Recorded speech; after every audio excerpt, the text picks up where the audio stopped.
Welcome everybody to your TWitWoW Five Fave Fives. It is the post Dominion 2023 edition.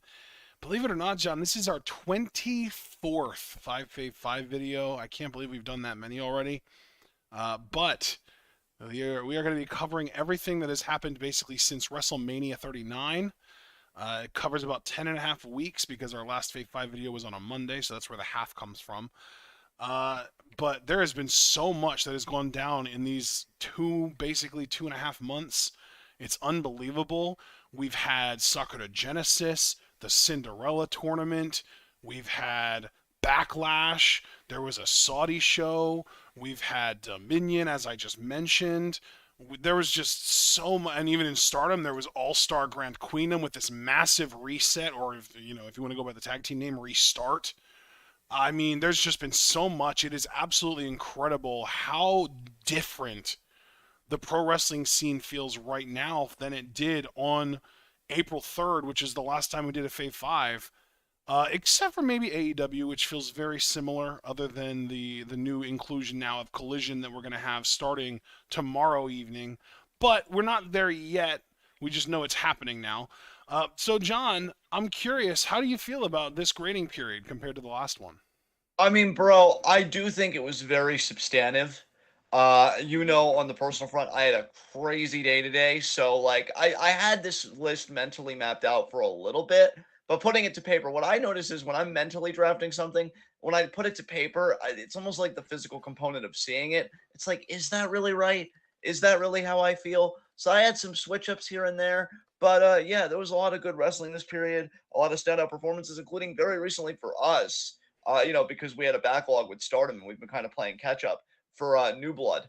New Blood, I think, had some standout performances, particularly that New Blood tag title matchup, which I'll be honest, I think factored in quite heavily for my Stardom list. And you guys know, Stardom is the most exciting section for me. I love getting to that every grading period because I think it's both of our favorite promotions right now. So I always love knowing, where Ashton's at and showing him where I'm at. But yeah, WWE did some good stuff. AEW, the people I like, even if they're not being pushed, they still put their back into shit.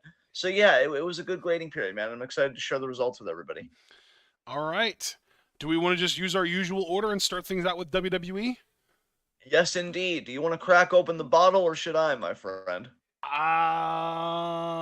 You know what? I have a fuck ton of honorable mentions, and I know you only have five, so I'm going to do my long, extensive list, and then once we get through that, it'll be nice and quick and easy for you to just put the icing on top of that sundae and get through it.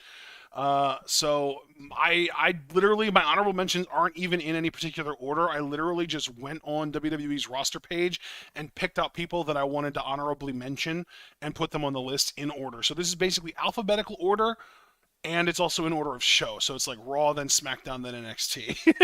Oh, that's sexy. All right, let's do So it. Alpha Academy, Damian Nice. Priest, Gunther, Sammy KO, Seth freaking Rollins, Shinsuke Nakamura, Chelsea Green, AJ Styles, Cameron Grimes, the LWO, Pretty Deadly, Rick Boogs, Asuka, Braun Breaker, Carmelo Hayes, Charlie Dempsey, who doesn't even have a British accent, so I don't know why I said it like that.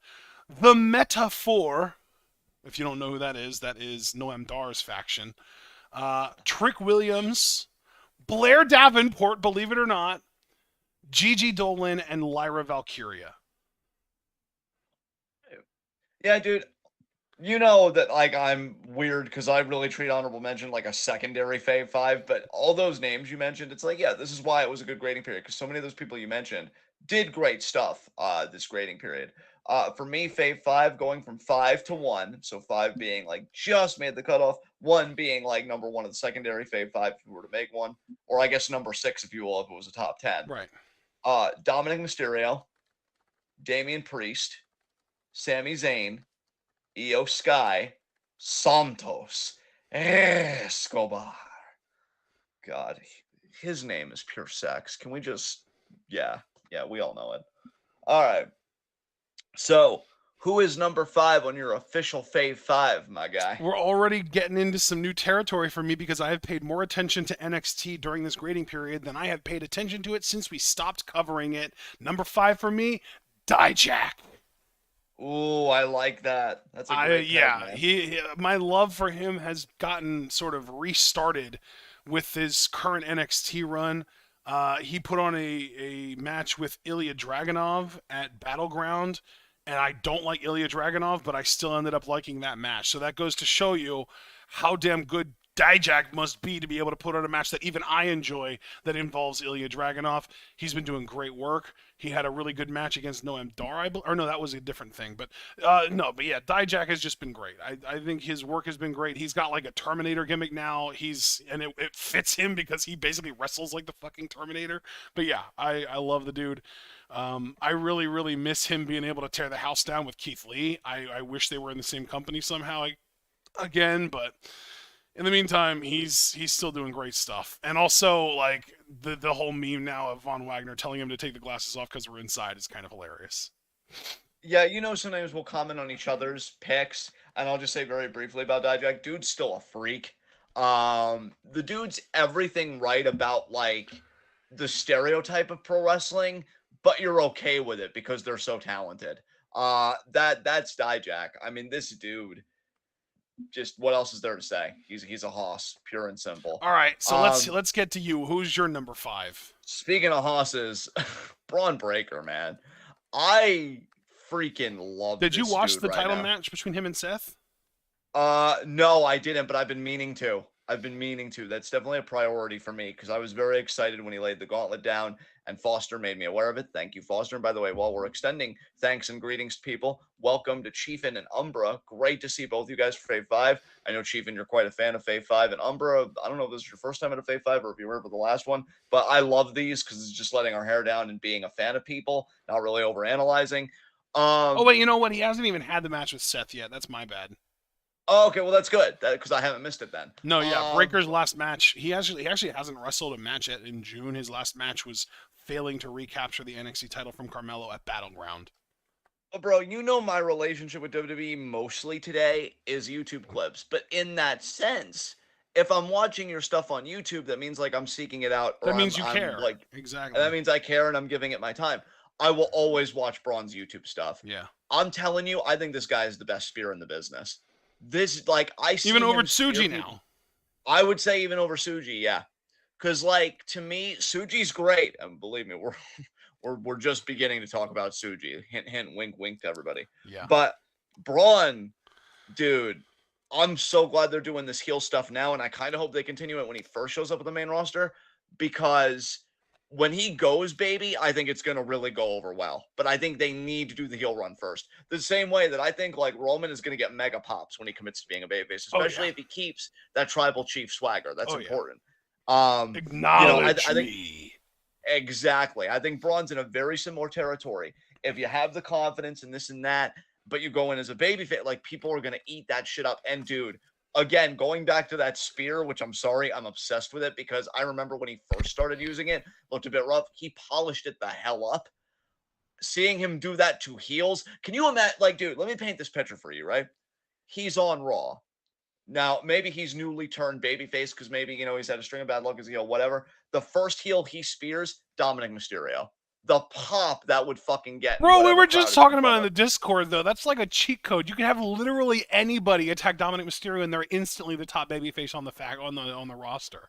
True, but a cheat code's not a bad place to start, and then you can kind of see where he does with other heels, like a Jinder Mahal, say, or Indus Sher as a tag team, because I know they're a thing again. Yeah. And I know they're kind of getting heel heat slowly.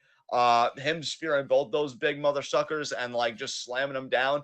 Braun, I think, has so much potential as a babyface, but that's exactly why I'm loving the heel run, because it shows they have the courage to do it. And Braun has got his Uncle Scotty's charisma, for sure. Like, not to the same dialed out degree of, like, how many concussions have you had? What drugs are you doing? But actually, it's probably better that way because he's got this arrogance, but he's got that Steiner vibe, but it's all completely coherent. Yep. Yeah, dude's the complete package. He'll be WWE champion within 5 years. I genuinely believe. I'm not putting that much time on it. I'll take your 5 and I'll raise you to 3. Yeah. Well, what else needs to be said? Who's number 4 on your list, bud? Number 4 on my list, sticking with NXT actually. Although I will say this is my last NXT pick. Wes Lee, my favorite Ooh, I act. love that. My favorite act in NXT right now by far. I will say he is paired with Tyler Bate, and I don't hate Tyler Bate, but I do feel like the Tyler Bate addition to the Wes Lee act brings it down just a smidge. I think that Wes Lee by himself would be more compelling than Wes Lee with Tyler Bate. But Wes Lee is still fucking excellent. He's a great North American champion. His matches are always absolute fire, even when they're against people that aren't that great. Like I know he was in one recently and that involved Joe Gacy that I wasn't excited about, but he ended up still putting on a banger. Just love the dude. He's charismatic as hell. It's like when he kind of came in, we were even talking about how like this dude is basically like he makes Ricochet obsolete because he can do everything Ricochet can do physically, but he's got that charisma and that personality that Ricochet lacks. Yeah.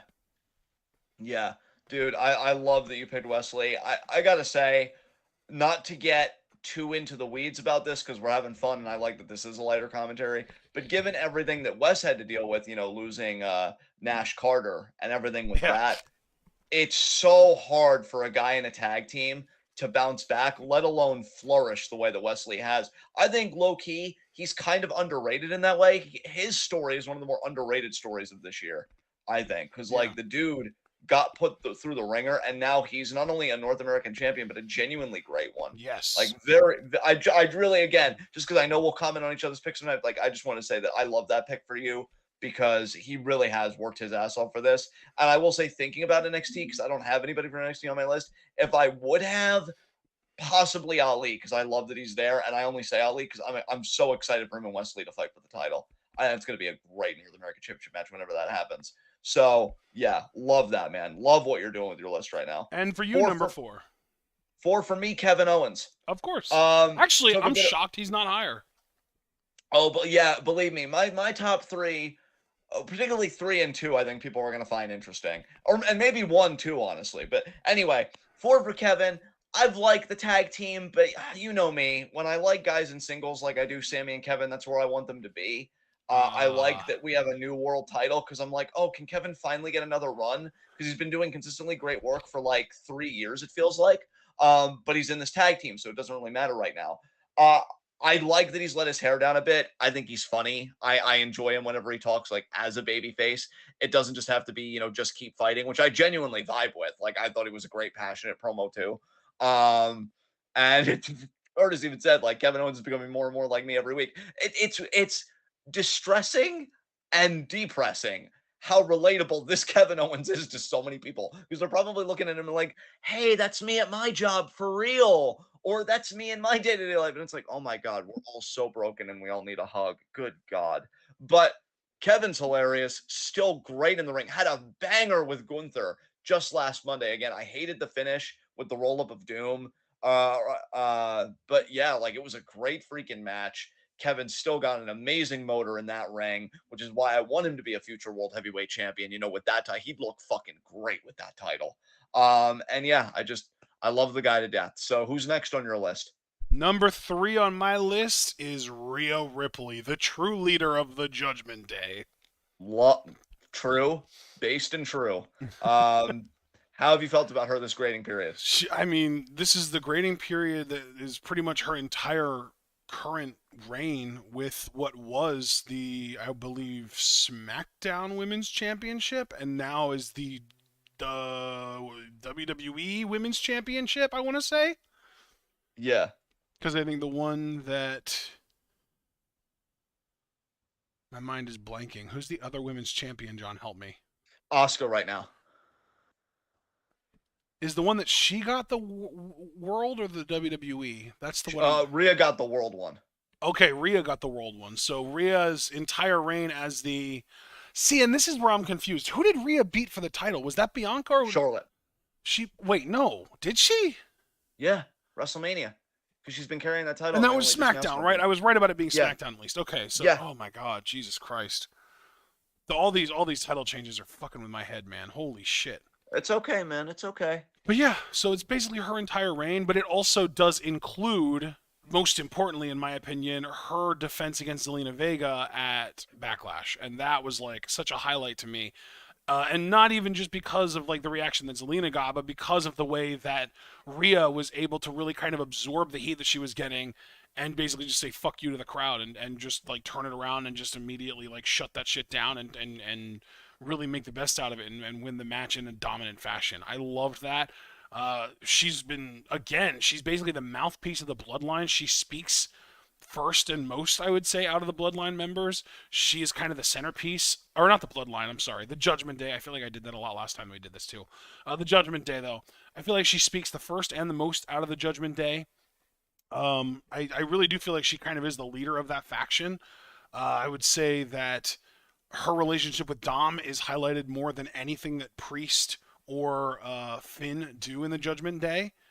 And really, yeah, I just love her work. She's great on the mic. She's great in the ring. She is like the S tier player in WWE's women's division right now, and I've just been enjoying the ride, honestly. Bro, I will say this. I love again that you included Rhea. I will not deny that I probably had some oversights on, well, you could probably argue all my lists. But what I love about Rhea, she's got that Jamie Hayter energy to me in the sense of, I said about that media scrum that you sent me a while back of Jamie Hayter, how composed and how professional she was. Rhea looks like she could lead the fucking company for the women's division for as long as they would Yes. need her to. She doesn't look like she's going to fumble the bag at Nope. all. She's not going to throw titles and throw a hissy fit. She's not going to politic because she knows her work is good enough to stand on its own. And so I love that you acknowledged her, given that you kind of got Judgment Day and Bloodline confused, Yeah. and you gave her that spot. So number 3 for me, Gunther. Ah, Um, nice. can I just say, when I was a kid, and it's going to be one of these because I'm old and I've earned the right. When I was a kid, I loved the Intercontinental title. I loved the look of it. I loved the champions because it was your Chris Jerichos, your RVDs, your Christians, your Shelton Benjamins. It was the work rate title. It really hasn't consistently felt like that to me in a long time. You would have spurts here and there, like, oh, Seth Rollins got a run, or this one got a run. Gunther, though, is having the run right now with how they're like fucking building him, the Royal Rumble, kind of showing that he had, and then, the WrestleMania triple threat win, then beating Kevin Owens, who's a former Universal Champion and current like one half of the Undisputed Tag Yep. Champions. And they rarely let him eat pins because, when him and Ludwig Kaiser challenged for the titles, and, we won't have to talk about this, I guess, tomorrow for TWitWoW in review because I'm mentioning it here. It was Kaiser that ate the pin after a Blue Thunder Bomb from Sammy. And Gunther was only taken out after Matt Riddle provided a distraction and Kevin Owens DDT'd him on the floor. So, like, they treat Gunther almost like I'd expect them to treat Brock, right? And I love that. I love that Yes. because I think I've even said on the podcast, and I know you've co-signed, Gunther should be Brock Lesnar, but on free TV. And Well, yeah, we've I called think him that works. full-time Brock Lesnar before. Exactly. Exactly. He's so good, dude. Like, I've always been bored by, which is funny because obviously Gunther, part of the gimmick is he exalts that period. I've always been bored. Hey, Gala, great to see you. I've always been bored by like the classic wrestling. I've never really enjoyed a Bruno Sammartino match, a Lou Thesz match, whatever. It's never been my thing. I even remember that I used to have the very first WrestleMania on VHS. I was bored to tears. So you know that I came in at the right time because Ruthless Aggression, we're doing the more explosive spots. Everything was flashy. I'm like, oh yeah, this is fucking cool. Yeah. But if Gunther really does represent the best of both worlds, my God, is it magnificent. Yeah. This dude, like, here's the thing. I once said about, I'm naming names everywhere, but I mean all of this is a compliment to Gunther, because if I could get all these heterogeneous elements to make one point, that just shows you how special he is. Because I once said about Shibata and Bryan Danielson, that those guys, if we were to think about what a wrestler's life means, because I'll never forget when Julia said in a Stardom promo, we're all trying to live this wrestler's life. And me, of course, being the philosopher, I'm like, that's interesting. What does constitute a wrestler's life? Is it just wrestling? I do think it's more than that. I do think there's a real artistry to living a wrestler's life. You're watching tape, you're making minor adjustments. I would say Gunther belongs in that pantheon. I think this dude is so freaking serious about this to the point where he transformed his body, which people are still making a big deal about. But I will say this, I didn't mind the old Gunther either. Right. But then this one, you come in and he's chopping people looking fucking shredded. I'm like, Jesus Christ, stay the hell away from me. I don't want problems with you. When that dude wins the world heavyweight title, and yeah, I said it with that confidence because it's happening, and if you disagree, you're wrong. He's just holding it forever, and that's the one long title reign that I'm not going to complain about because he makes it legit every single time. And if Matt Riddle actually manages to beat him for the Intercontinental Championship, then it's going to be my turn to start smoking crack. So that's how I'm punctuating that one. Who's next on your list? Number 2 Yes. on my WWE list is Damage Control. Ooh, okay. I did Damage Control because if I would have made the list having everyone be separate, Io and Bayley both would have made this list. So I just figured I'd lump them together because they're both doing such great work. Especially, I would say Io would have been higher for me, but Bayley would have ranked quite highly as well. I think they're both doing great work. And I do love Dakota, and I want to give Dakota credit as well because even though she wasn't around for this entire grading period, she still injured herself trying to protect Liv. Yeah. Because, so being the consummate pro. Her bony ass knocked Liv's shoulder out of the socket or something. And then once she found out that Liv was injured, she actually injured herself trying to protect her from further injury. So, like, accidents happen, but then, to prevent further injury from happening, she actually went so far out of her way to protect Liv, she ended up injuring herself. So, like, yeah, it's like, talk about your consummate professional, right? Yeah, I mean, complete 180 from others that when they know somebody's injured, they slap them in the face. So, Oh, yeah, like, how dare you be concussed on my time? Exactly. So, kudos to Dakota for actually acting like a professional wrestler and not a spoiled child. So, yeah. Love to see it. Dakota, wonderful. Io, my God, literally, if nothing else, point to Backlash and just the reactions she got and the performance she had against Bianca, incredible. Bayley, I'm really hoping that she wins Money in the Bank and then it starts a split between her and Io so that they can feud over the briefcase. I wouldn't complain one bit if Bayley cashed in the briefcase to win a championship and we got Io feuding with her for whatever title it is that she would cash in for. I just love the work they're doing, and this might hopefully maybe be the last time that I can say Damage Control is a cohesive unit. Maybe by this time, next time we do a Fave 5, they'll have broken up. So I really wanted to get my shit in. I don't blame you, brother. Get that shit in while you can. Number 2 for me. We're getting into top 2. Jey Uso. Oh, that's lovely. I love it. I really like this dude. Clearly. Last Sunday, I want to say last Sunday, because you know what time is for me anymore. It's fucked. But last Sunday, I had a whole plan for my day, and I'm not going to get into details like Ashley knows, but I'm going through a lot of personal stuff lately. And like, I was just in a weird headspace. I ended up watching a lot of Bloodline clips. And the one Bloodline clip I watched over and over was the first Jey Uso promo that really kicked this whole thing over 3 years off. The one where he talks about how, like, you know what people say about me in public? Which one? Yes. That one? Yeah. Yeah. I fucking love that promo, dude. That was so fucking... I get goosebumps thinking about that shit, dude. Dude, I'm watching it.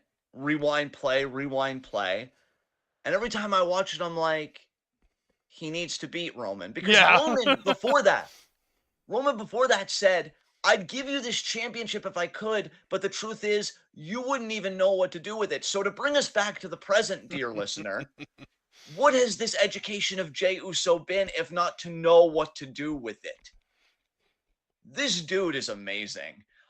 Jey Uso, to me, I am loving all the amazing stories in pro wrestling we're getting this year. From Wesley to Mina Shirakawa, who we will get back to that. Thanks, and Jey Trevor. Uso, we are, and yeah, Cameron Grimes, he got drafted, already had a great debut. A little disappointed that maybe he will still make it to Money in the Bank. I think there's still one spot. No, Damian Priest took it. That's right. Yeah. Damn, I was really hoping Cameron would make it in. But anyway, we've been seeing a lot of great stories this year of people striking out in unknown territory or getting better or whatever. Like, we really need to pay attention that that's happening, because I think it just makes me more appreciative of the year that we've been seeing in pro wrestling, because there's been a lot of shit. But, this is more of a positive thing. Jey Uso, I think, is one of the bigger stories of that, because you look at Jey Uso, and let's be real, I think you would have looked at both Usos even 2 years ago, and you would have been like, oh yeah, they're a tag team for life. They're young bucks. You're never going to see them away from each other. They're always going to do, their own thing. Even FTR has had a bit more separation than the Usos once upon a time, because, they've been doing the singles matches occasionally and stuff like that. But Jey came in and was like, not only are we going to put some space between the idea of just me as purely a tag team wrestler, I'm going to get so many of you to want me to be world champion. And it's not going to feel forced like a Jinder Mahal thing. I'm going to earn it. And my God, has he earned it. This dude's body language, the way he makes faces the moment he senses a little bit of tension in the room. His wrestling, I will admit, with the Usos, with the super kicks, sometimes it could get a little repetitive. But honestly, they bring such a great energy to it, you almost don't even care. He's believable as a singles guy, because I still, to this day, miss main event Jey Uso. I like the match he had recently against Theory. I'm pissed at Jimmy that he cost him that match. Well, I mean, Jimmy and Solo, but Jimmy hit the super kick, right? So I want to see big things for Jimmy. Or, excuse me, I want to see big things for Jey. I want to see something else for Jimmy, but we may talk about that later. Oh boy. I want to see big things for Jey. I think he's earned it. I think he's shown that, don't be afraid to take risks. And I know it's cliche and it came from Johnny Gargasol and all that bullshit, but don't be afraid to bet on yourself. And Jey had the confidence to do this. And look, I hate to be that guy, but again, we know that, Jimmy has had his personal, but to Jimmy's credit, he's seemed good for so long now, but he's had his times where it's like, oh, doing something. Jey has always kept his nose clean. And when all the pressure is on him, you'd think that would be the time that he'd crack. Like, oh God, I'm with Roman every week. I'm a pivotal character in the biggest story WWE has probably ever done, if not ever, certainly in the last decade, if not 2 decades. And he keeps knocking it out of the park. To respond to that kind of pressure, you're damn right this dude deserves a world title run. Even if you want to wait a little bit longer, get him on Raw and have him challenge for the world heavyweight title. Because given the people that are already having challenge for it, I'm kind of getting a sense of what this title is. And Jey is totally believable as a challenger for that championship. So I don't know what they want to do with him. I don't know what endgame is, or even if just the endgame isn't even titles, but it's something deeper, and that's emancipating himself from his abuser, because I keep mentioning that Twitter thread that I read that was fantastic. Even if it's just him beating Roman, maybe even after Roman loses the title, because then he really does lose the one thing that matters, and that's his control over Jey. I don't know which one they want to see come first. Jey deserves some kind of huge payoff for the work that he's done. And I'm just immensely proud of him. So who is next on your list? Number 1, if I'm not mistaken, on your list. Who is it for WWE? See, this is where I feel like I maybe copped out a little bit, because you said Jey Uso, like you're out here making decisions on specific people. I just said, fuck that. Number 1 for me is the Bloodline. Okay. So you didn't separate them. You just kept them, because all of them serve a function, right? To be the biggest story in WWE going right now. Exactly. The most interesting thing in WWE for me at any given moment over the course of the last year or so has been the Bloodline, just in general. The whole faction, really. Like right now, it's Roman, Solo, and the Usos specifically. Paul adds to the story, but I don't think that he's necessarily vital to it or necessary to it, but he definitely does add to it. He's a little bit of spice. He adds some spice to the story. He makes it more interesting. He makes it more fun sometimes with his insane facial expressions. But yeah, it's just Roman, Solo, and the Usos specifically. Everything they got going on. I'm still hoping that we get that tag match of Roman and Solo versus the Usos to get set up at Money in the Bank. I'm just hoping that the match doesn't result in Jey turning on Jimmy. So is that all you want to say before I go to my number 1? Because I don't want to hot shot it. No, go ahead. Okay, so if number 2 is me being incredibly sincere and sweet and just really being John, the guy that's loved pro wrestling since childhood, this is the sickest part of me coming out and being on my bullshit. Number 1 is Roman Reigns. Yes. That's kind of what I figured, believe it or not. By far my favorite abusive wrestling figure of all time. The idea that this dude had the courage when Jimmy Uso was being absurd and saying, can't you just respect all of us? We're a family. The idea that this man took a stand for what he believed in and said, in quintessentially me fashion, no. I love you forever, Roman Reigns. I love you. That is some real love forever shit, because I'm like, not only does he say no, but he's vulnerable just long enough to give Jimmy the last hug he'll ever see before his throat gets hugged, courtesy of Solo Thumb. And it's beautiful, man. It's beautiful, to the point where my sickness, and yes, I am self-aware that I'm deeply disturbed, which actually makes the problem worse, because that means I'm actively choosing not to do anything about it, just like Roman Reigns. And it's beautiful, the synergy that he and I You're have right taking now. after your hero, man. I know. I feel like Roman and I could do a remake of the Stand song by Eminem, because I want to write this dude religiously as he's just looking at Paul and he's like, "Wise man, the fuck is this?" I When I say that I want something for Jimmy, I want him in that guillotine so bad. I want Roman to pop his head off his shoulders like a fucking cork, while Jay watches and learns so intimately the depths of his own powerlessness to stop it. Holy shit. I want to see a family utterly destroyed, to the point where they cannot be put together again, because Roman is just ostracized. But even in ostracism, Roman stands tall and proud and says, "It's irrelevant." Because he knows at the end of the day, no matter the abuse he endures, it's okay so long as he's right, and he is, so it's okay. That is the toxic hero that Roman Reigns is. Now, you might be wondering, am I learning all the worst lessons from Roman Reigns? Yes. Does it matter? And? No, yeah, exactly. And that's just it. That's honestly like on a more serious note, and I was actually sincere. I am loving this dude as a heel. I am loving this dude. To think that this is the same Roman Reigns that got dog food poured on him and said suffering succotash and all that, which even Roman was sick of. He's like, I need to go away. I need to like, this is ridiculous. We've hit a wall with this. I need to do something different. The idea that, like, he's made Paul Heyman a secondary character, when I feel like so much of the time Paul throughout his career has had to carry shit, and Roman's like, no, wise man. See how broad these shoulders are? I'm carrying the universe on these shoulders. Like, he's so genuinely good. Like, here's the thing, bro. Again, being totally serious. I don't blame you for just doing the bloodline. In fact, you used the word, I think I'm going to cop it out. You are not. Let me assure you, you are not, because I think you're sensible in the sense of you understand and you value each person individually and what they contribute to the story. And I respect that and I get it.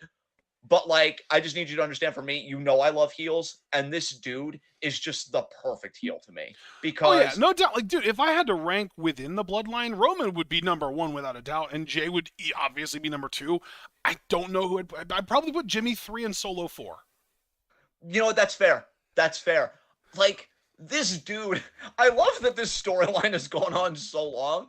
Roman has had a chance to abuse everyone, because he abused Jay to start. Then he kind of abused Jimmy, recently, especially with all this stuff.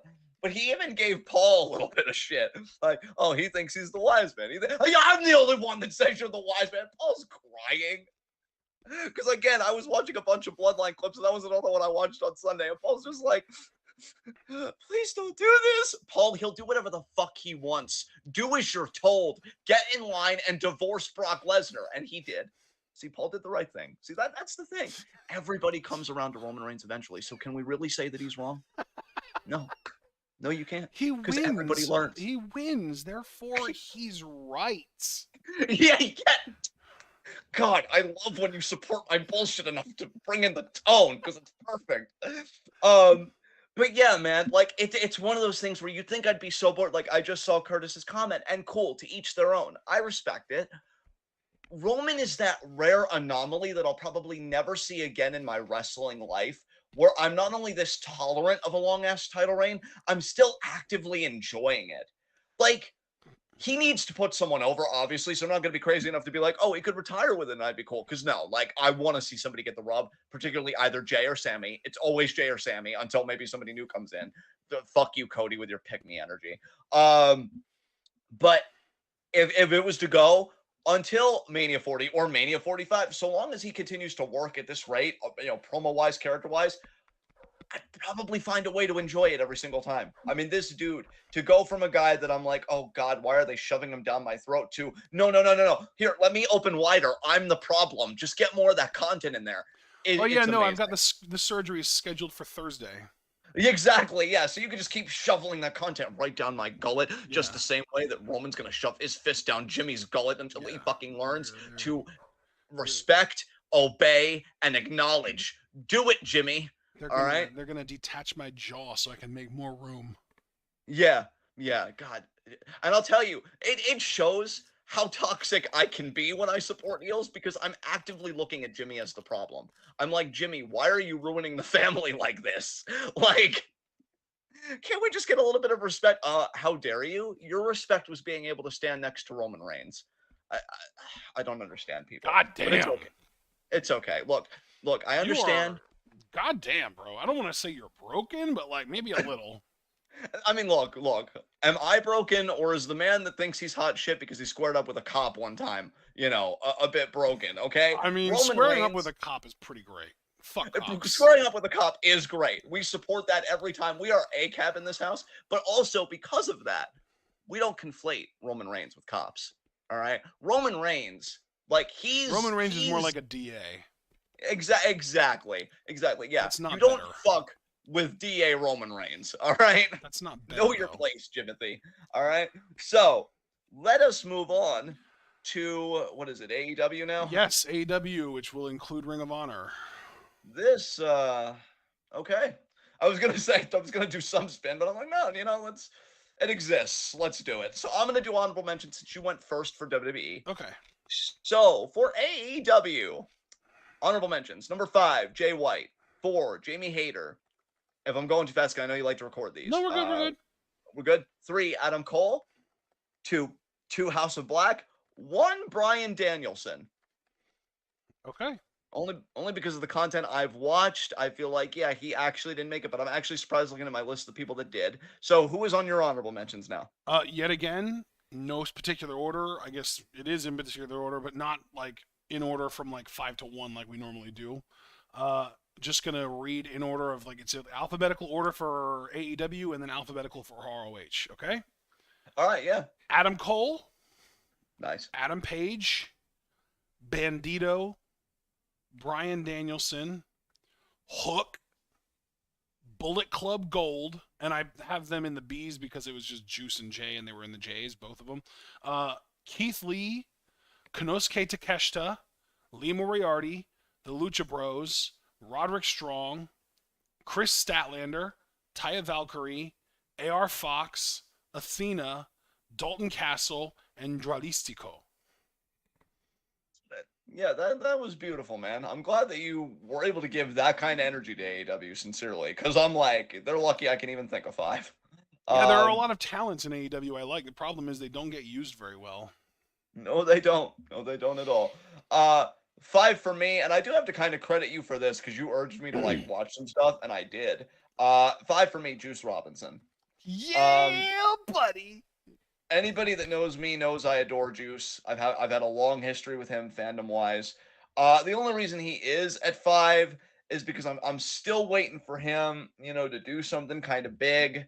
I'd love to see him go baby again, but I think heel is working for him right now. And yeah, him and Jay White. I wanted to be excited about Bullet Club Gold until the Ass Boys happened.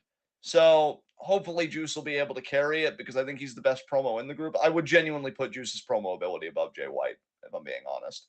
And I Yeah, like Jay White's absolutely, dude. promo. Even like prime promo Jay White when he was doing his like Heath Ledger Joker shit in New Japan, I don't think that touches Juice's best stuff. Yeah, I'm glad you said it, man, because I think ultimately I come down on your side with that for sure. Yeah, like best So of Jay White is better than average Juice, but best of Juice is better than best of Jay White. So yeah, Juice is gonna have to carry this Hellman's fucking mayonnaise faction and it's becoming because fucking ass boys and like Are why they officially why? a part of the faction? I mean, not yet, but it's AEW. I mean, would we really be surprised if that's where it's going? No. Dude, every time you make sounds like that, it resonates with me because that's the sound I make internally. I stifle the crying. But yeah, that's where. Oh, god damn it! I just looked on Wikipedia, and they have the Gun Boys as listed as being part of Bullet Club Gold. Fuck. Isn't it great to just rip the Band-Aid off though? Because now you know. And now the hurting can just end and the healing can begin. Wouldn't it have been better if there was no Band-Aid there in the first place, though? I mean, yeah, but you know we're not going to stop being abused. Now you do sound like Roman. What the fuck? I do.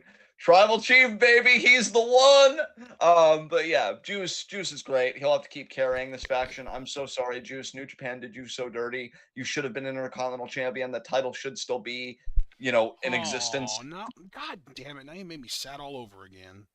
Dude, I'm sorry I'm hurting you, man, but look at the company we're talking about. God. Anyway, yeah, Juice is great. Who's on your list at number 5? Jamie Hayter. Nice. I'm glad that she's still ranked for you. I know it's been kind of well, not all bad for her, but it kind of got rough towards the end a little bit. No, you were right. It's been all bad for her, but she still exists and she's still done some stuff. So I had to rank her because she's still one of the best talents they have. Yeah, that's so relatable because whatever you go through, I still think your face is excellent. So yeah, you're still enjoying her work on the whole. She's still holding it down. She's amazing, dude. She's such a great talent. She's so underrated by her own fucking management. It's disgusting. Yeah. Like,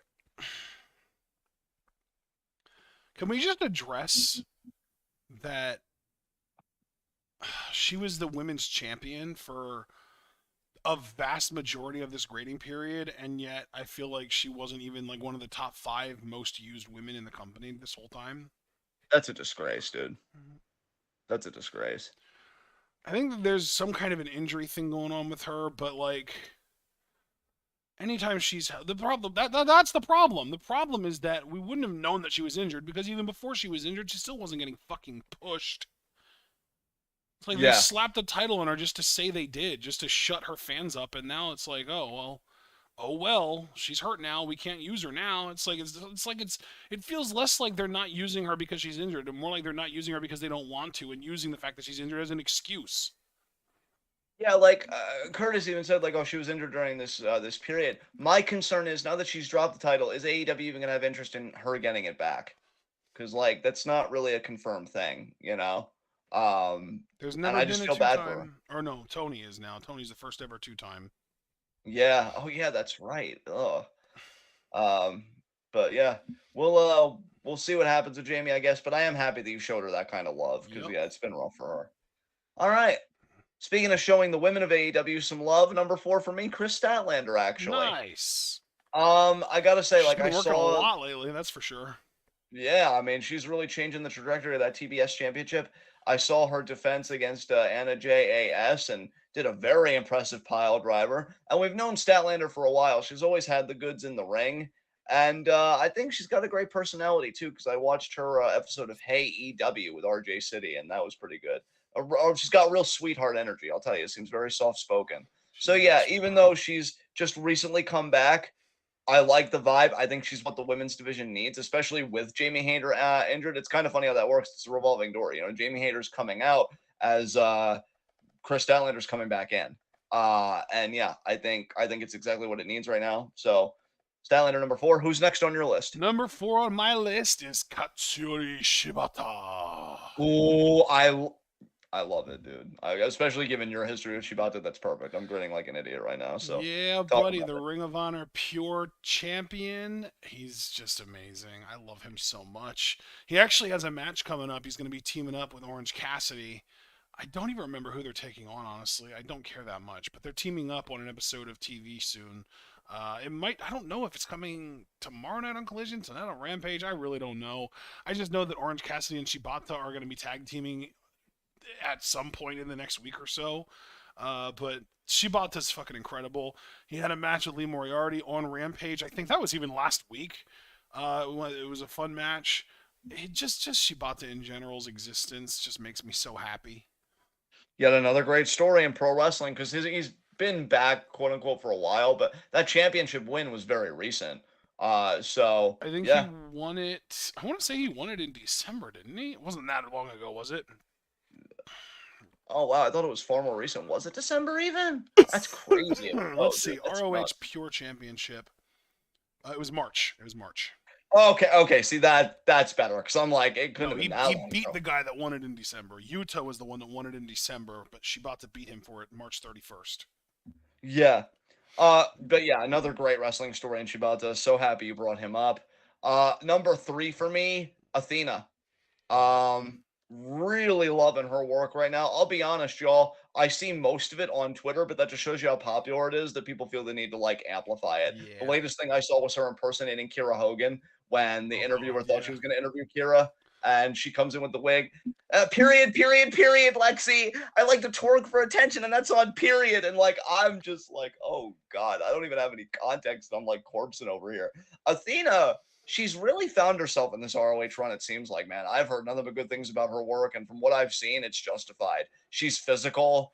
She's got a great heel persona. She's very confident, but also has got kind of a Oh, temper. yeah, dude, it's funny that we're talking about Athena because I was actually just thinking of her when we were watching Stardom the other day. Every time Miyu Amasaki went for that cartwheel that she was trying to do against Azumi on New Blood, I was just thinking about how amazing Athena's handspring forearm looks every time she does it. Yeah, dude. I'm so happy for her she's getting a run like this because I usually when a wrestler, and it doesn't have to be WWE, it could be any company. Whether you get lost in the shuffle, if you don't like the politics, maybe you suffered an injury at another company. If you have any kind of misfortune, we'll say broadly, it can mess with your confidence and it can make you lose your footing. I think Athena's found her footing again in ROH. And I'm not a big ROH guy. Anybody that knows me knows that. But if it's done anything good, I think it's really given Athena the platform to maybe have the best run of her career. That's really how this work is kind of looking to me and the way people are talking about her. I mean, even Curtis, if you go back in our chat, he rated her pretty high. I think he rated her number 2. Yeah, Um, yeah. so like her work is doing something for him. And yeah, I think that's a huge testament to how she's growing when people are just like, "Oh yeah, she's doing amazing things." And I love that for her. I think that's great. So, who's next on your list? Number 3 on my list is House of Black. Nice. I'm glad they made your Nice. list. I'm glad they made your list, even if it was just the honorable mentions because they were effectively like number 7 for you. Yes. But yeah, no, they're great. I love their vibe. I love their look. I love them in the ring. They're awesome. There's really not much else to say. They're just every time they're on, my attention is relatively undivided on the television. So that's a pretty huge success, a pretty huge achievement for any AEW act because it's not common for me on that show. Yeah. Yeah, that's great, man. I'm really happy for Malachi. That he gets to do that. And Buddy Matthews, really, dude. That match between him and Andrade on Collision is gonna be insane. That's gonna be jiffed out the ass. You watch. Yes, dude, I can't fucking wait. That's tomorrow. Yes. Number 2 kind of surprises even me, but from what I've seen, I'm digging it right now. Takeshita. Obviously, I was a big fan of the dude as a babyface, but I really I audibly groaned when it's like, yep, he turned heel because I'm like, oh god, I love Ibushi, but really, couldn't just give Takeshita the young, fiery babyface kind of rub of I haven't been in AEW long, but it's the first place that I could call home kind of thing, and I'm like, oh man, really? You foregoed all that for what? And it turns out the answer is a pretty solid heel, and I gotta say, I like the pairing of him and Callis.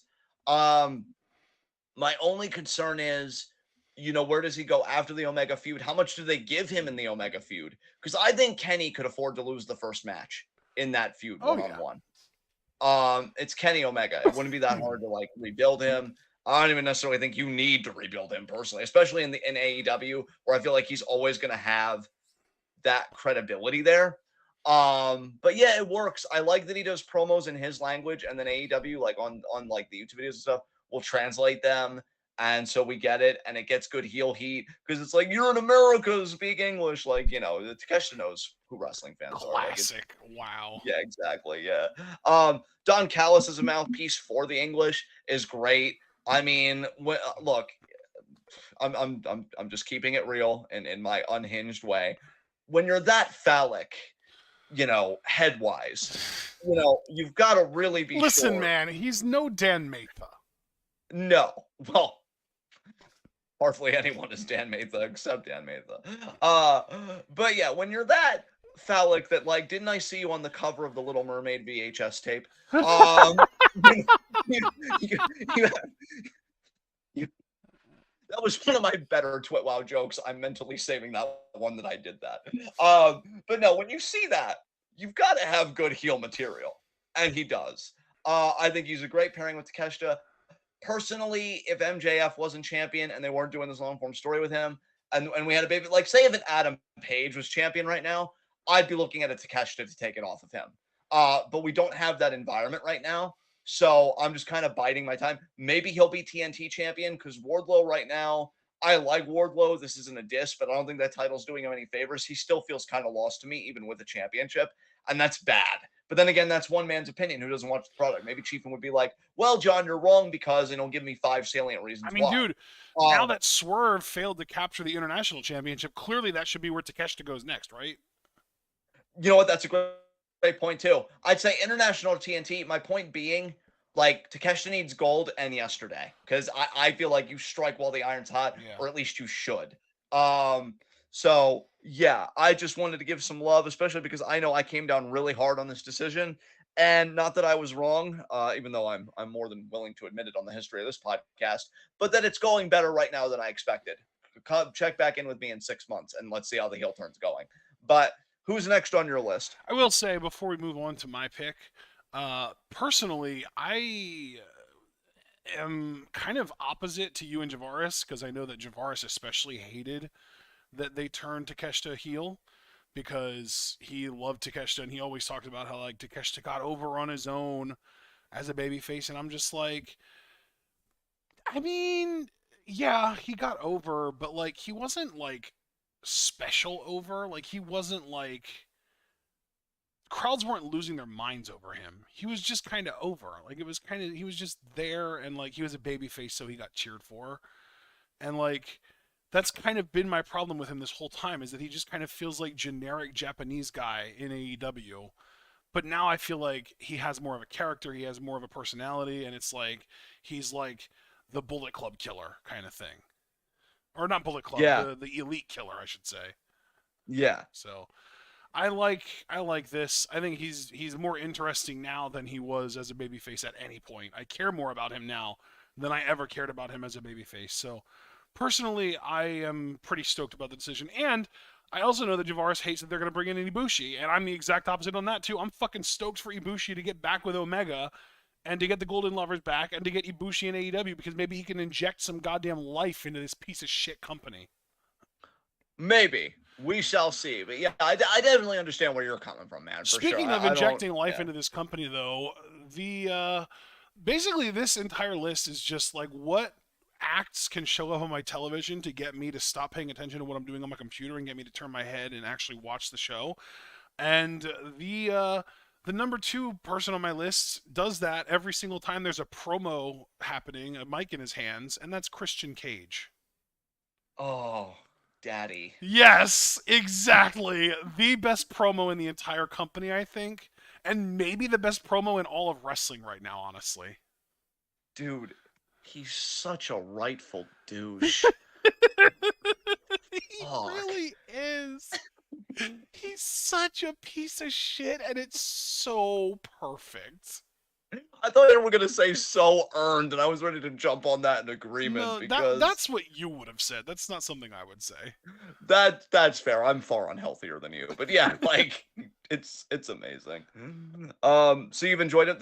Let me ask you, because I know this happened this grading period. Did you actually see the ladder match between him and Wardlow? Did you like it? If you did see it? I caught glimpses of it. I didn't watch it from beginning to end. I caught glimpses of it. I know Luchasaurus was heavily involved, especially towards the end, but at the end of the day, Wardlow retained.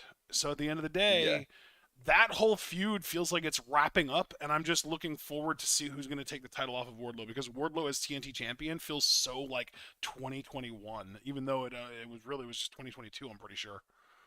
Yeah, dude, it just feels so overdue. Like it just feels so 2000 and late. Yeah, dude, I feel bad for Wardlow. I have no idea what the hell's going on over there. But yeah, I love that you acknowledge Christian to this level. That's amazing. I love Christian, dude. Every time he's got a mic in his hand on my TV, I've actually deafened in our Discord calls to be able to hear what he's saying. As you should. That man deserves undivided attention. God, eat his crumbs and enjoy it, everyone else. God, he's so quotable. Yes. God, I love him. I hope to be that bitter in my true middle age. God damn. All right. I think we share the same number one, honestly. I'm gonna be curious to gauge your Oh, I'm reaction. Number one for curious. me is Swerve. Oh, I mean, well, kind of. I put the Mogul Embassy. It's his whole faction.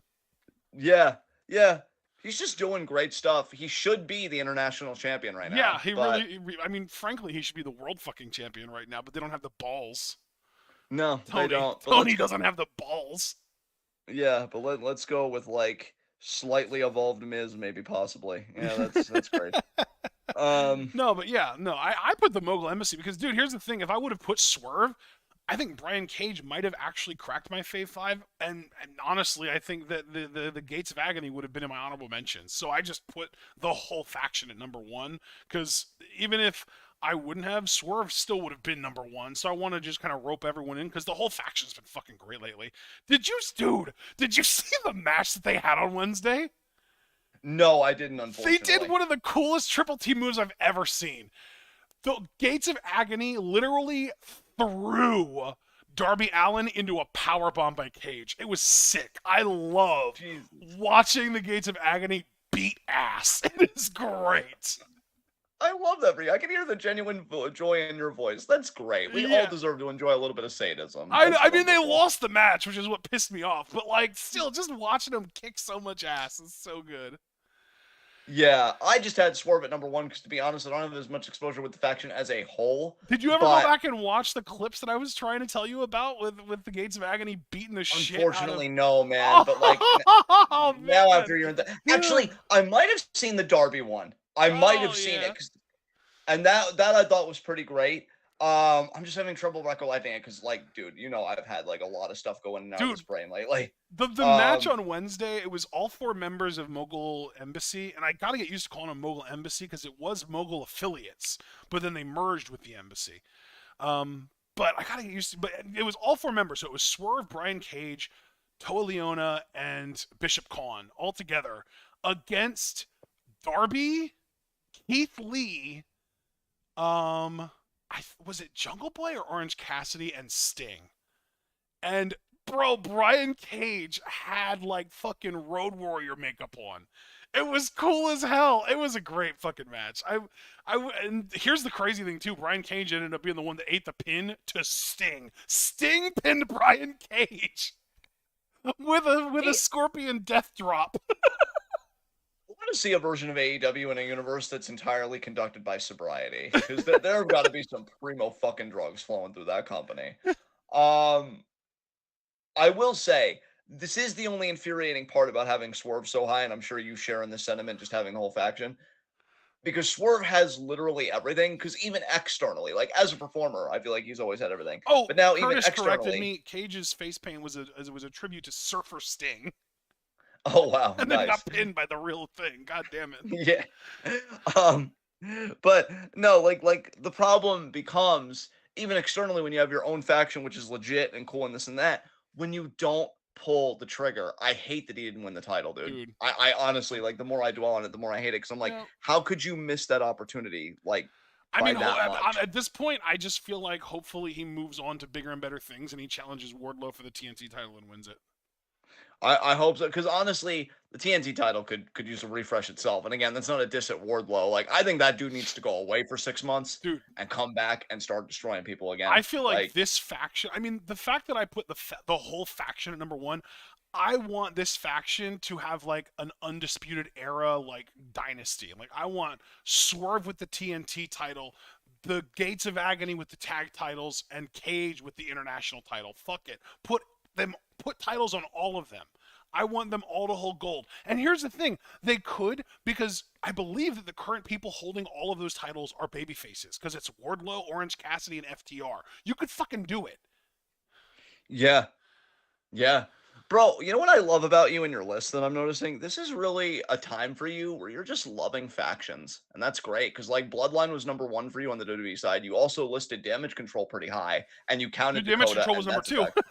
Damage Control was number two, and now you've got Mogul Embassy. Yeah. Like, yeah. And I also had House of Black at number 3. Yeah. Look at you. This is your faction era, bro. Goddamn. Yeah, love that. Love that. So yeah, I guess we can move on to New Japan. So now you go with your honorable mentions. I will say I only have 2 honorable mentions for New Japan because we are Oh, so touch and go with that company right now. So I couldn't come up yeah. with 5 organically. Yeah. So Yeah. All right. So honorable mentions for me again, just pretty much going in alphabetical order. Alex Coughlin, Great Okan, Hiromu Takahashi, Hiroshi Tanahashi, Jeff Cobb, Kenta, who was dangerously close to making my list. I fucking love Kenta on personality alone. I don't think we've even seen a Kenta match this grading period, but I just fucking love his personality and like his online shit. Like his Twitter is just so good. Kevin Knight, Lance Archer, Master Wato, Minoru Suzuki, Shane Haste, Tangaloa, Tomohiro Ishii, and Zack Sabre Jr. hearing your list, I'm just gonna be upfront with everybody. My list, including my honorable mentions, was derived purely from Dominion because anything else we've watched from New Japan honestly has faded from my fucking memory. Also, just to kind of tag on something, just because I can't help it, CM Punk fears Kenta, just because you were Dude, like he lavishing a lot so of praise on Kenta. does. Yeah, like The fucking report that he's less than thrilled about the prospect of facing Kenta. It's like, oh he my god, CM bitch bag. God, I feel like you're slowly coming down to my level, and I love it. But also, CM Punk is shaking so hard from fear of Kenta that if you strain your ear hard enough, you can actually hear his knees creak. So, See, yeah, dude, are you sure that he's shaking that hard from his fear of Kenta, or might that be also because of his fear of Hangman Page? yeah, oh god, fear of that whole elite like faction, I guess. Um, but yeah, honorable mentions for me: 2 Jeff Cobb, 1 Hiromu Takahashi. Ah, Those are the only 2 honorable mentions that I had. gotcha. So, who initiates your Fave 5 for New Japan? It's the Rainmaker, Kazuchika Okada. Don't you love how rich he is? I love how Right. smug he is, honestly. I would almost say same difference, but you know.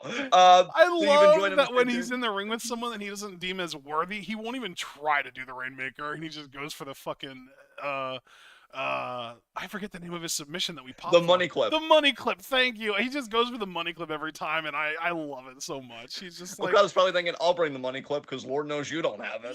yeah. He just looks at him, he just kind of eyes him up and down, and he's like, I just think of it as like a scale in his head, and it's like one side is Rainmaker and one side's money clip, and 99 times out of 100, money clip wins out. Because why would he put the effort into putting out the Rainmaker when he can probably just win with the money clip anyway? I want him to do a ripcord into a money clip just for the Oh thrill. my dude, that would be the biggest pop of our lives. I might pop as loud for that as you pop for Marty's Girl winning the junior title that one time. Oh god. God, I wish that pop went to someone better, but yeah, great comparison. Great Dude, comparison. the ripcord into the money clip. That's fucking dude, he'd win with it too. That would be a winning submission. The way that Zach once won with that fucking ripcord octopus. And there would be like some hardcore Gaijin New Japan mark that would be like, I spent my whole life savings to finally come to a Wrestle Kingdom. And Okada does that spot, and the fan can't help himself. He's like, oh, fuck you. And like, the entire arena's looking at this dude. Like, He's the only jackass in the entire New Japan crowd to actually have a sign, and the sign just says, I paid to see a Rainmaker, and Okada points at it after the match. laughs at him. Oh, God. Dude. God, I don't even want to do my list. I just want to keep riffing about Okada for the rest of the time. But anyway, Number 5 for you.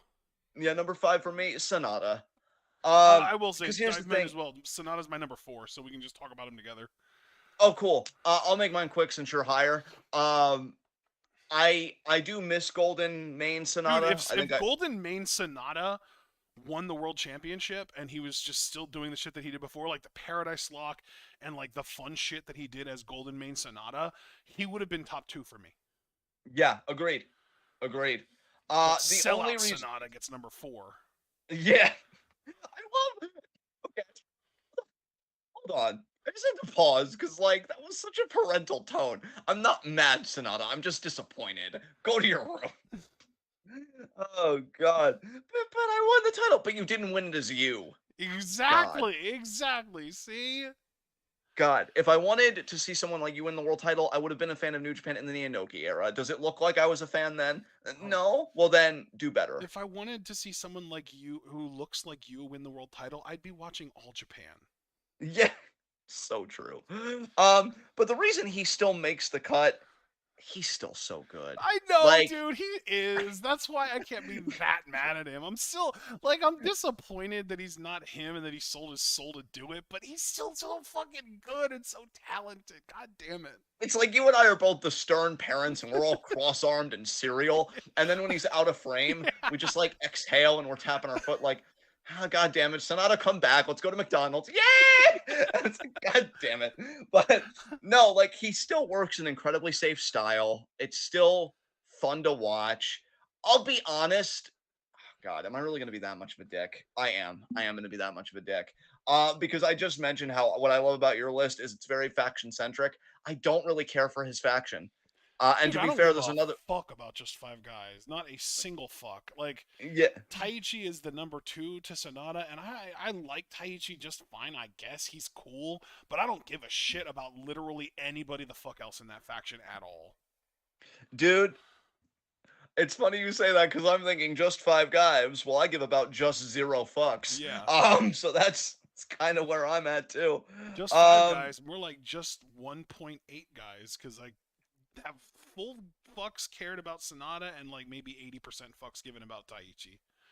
Taichi, he is a man. That's for damn He sure. takes his pants off. That's pretty great too. Oh yeah, it is. But but no, wow, this has been a weird 5v5. I love it though. I love it too. No, it's not a because he still works the way that he does. It's like, yeah, you deserve this, and he does deserve to be world champion. I wish it was the way that we always thought he'd be world champion, but maybe that's why the character is kind of going on this arc. If it's even an arc, I don't even freaking know. I just still enjoy him enough that I couldn't kick him off the list. It would have been disingenuous. Same. But he Plus, makes it's like five. I feel like our Fave 5 lists are often like who we're a fan of combined with how well they're doing, and Sonata's doing so fucking well. Yeah, yeah. So, Do you have anything else you want to say though with him at number 4 for you? no, so you can give your number 4. Oh, okay. Master Watto. Nice. I love that you put him this high. That's awesome. Yeah, because yeah, dude, like I know Wrestle Kingdom wasn't in this grading period because you listed all the big shows for this grading period, but like that was a great performance. And having won Best of the Super Juniors, the match he had with Hiramu at Dominion was Yeah. great. Yeah. And like I'm just wondering why this dude isn't junior heavyweight champion. But yeah, he's won me over. I guess you could say I'm following the way of the Grandmaster, but Nice. no, no, I'm very physically unadept actually, so that's probably gonna go poorly.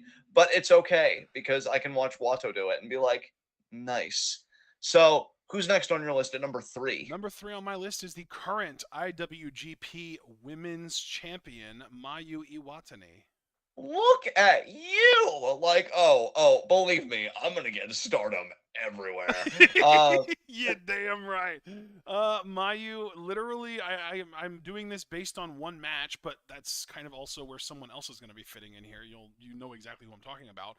Mayu's match with Mercedes was really, really good, and I just am very happy for her. And even though it's happening on Stardom shows, the teasing that's been going on about potentially Mayu being challenged by Mariah May is very exciting as well. So Mayu gets to the number 3 spot on my list.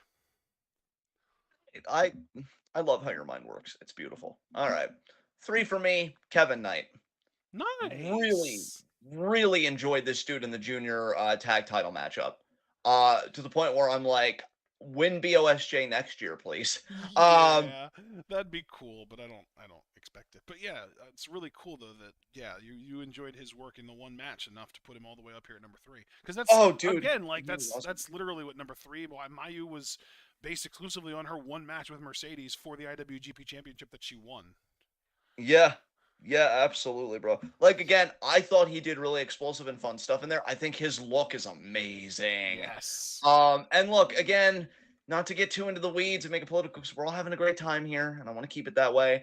But I think it is a big deal for a guy like Kevin Knight because we know that, Japan does have a racism problem, just like the US does, albeit in a very different tone. He is a black man. And to succeed at that level in New Japan, where he was a former junior heavyweight tag champion, I think it's cool. And I'd like to see how far he can take it. Can he be a junior heavyweight champion? Like you, I share your tentativeness. I wouldn't call it full-blown cynicism. I think you're just being honest. So I do share your tentativeness. But he's got the talent to break through, man. And again, he's got the look. I'd love to hear a promo from him because if he talks as good as he looks, I wonder if he'd come back to the US and be a part of NXT within the next 2-3 years. Because it just seems like he would fit that scheme really well, I feel like. But yeah, dude's awesome. Can't wait to see more of him. And yeah, that's that. So He's got who's really next on your solid list? size too. He's listed at 6 foot even and 200 pounds. That's awesome. That's Yeah, awesome. That's so- great. So who's next on your list, bro? Well, speaking of people who made very high ranks on my list based on literally one match, number 2 on my list is Yota Tsuji. Yeah, that makes sense, man. He was freaking awesome. He was fucking incredible, is what he was, and Yeah. I haven't been this excited about a return to New Japan since literally Jay White, which was like 4 or 5 even years ago at this point. It was a while ago. Yeah, it's been a minute, to And say I the might least. even go as far as to say I'm more excited about Tsuji now than I was about Jay then. Yeah, that makes sense, man. He came in with so much already. That's insane, Yeah, dude. so very, very stoked on Tsuji. Really loving his work already just through one match, and already super stoked to see him in the G1. I know he's in the same block as Sonata, so we're going to get a rematch. That's going to be awesome. I'm betting Tsuji wins that match. But yeah, Yeah, very, very I excited about Tsuji now being back and being pushed as hard as he is. Very much looking forward to Uemura coming back because they were part of the same rookie class. So excited to see Uemura come back as well. I know he's in Impact and kind of chilling there. But if Tsuji can get this pushed as hard as he is, Uemura seemed to be the favorite by New Japan management when they were both young lions. So I'm curious to see if he's still the favorite or if he's kind of fallen to the wayside in management's eyes and they just prefer Tsuji now. Yes, yeah, dude. I share your excitement. Absolutely, I think Suji's awesome. Number two for me, Zack Sabre Jr. Nice.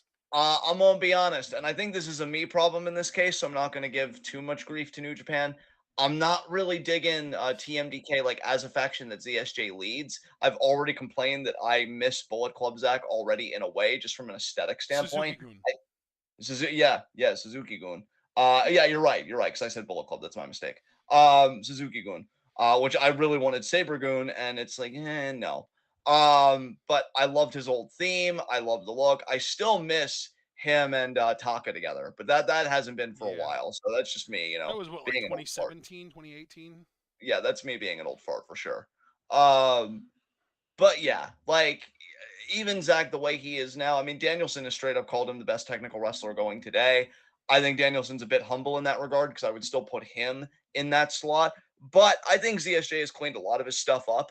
I think, he's still able to do the quick stuff, but it doesn't look as sloppy as it used to me. He's tightened up his game. And that match with Cobb, like, that's one time where a smaller guy believably beat a bigger guy. Yeah. And that's a big compliment because in pro wrestling, I know it's all about suspension of disbelief, but there's suspending disbelief, and then there's just you're kidding, right? Yeah. But ZSJ, like he's able to work that line brilliantly because you'd think Cobb would just steamroll him, but ZSJ's like, no, I'm squirrely enough, and if you, Mm-hmm. you just need 3 seconds, and that's what he got because he pinned him with a beautiful crucifix pin counter. Yeah, he's doing really sublime technical wrestling.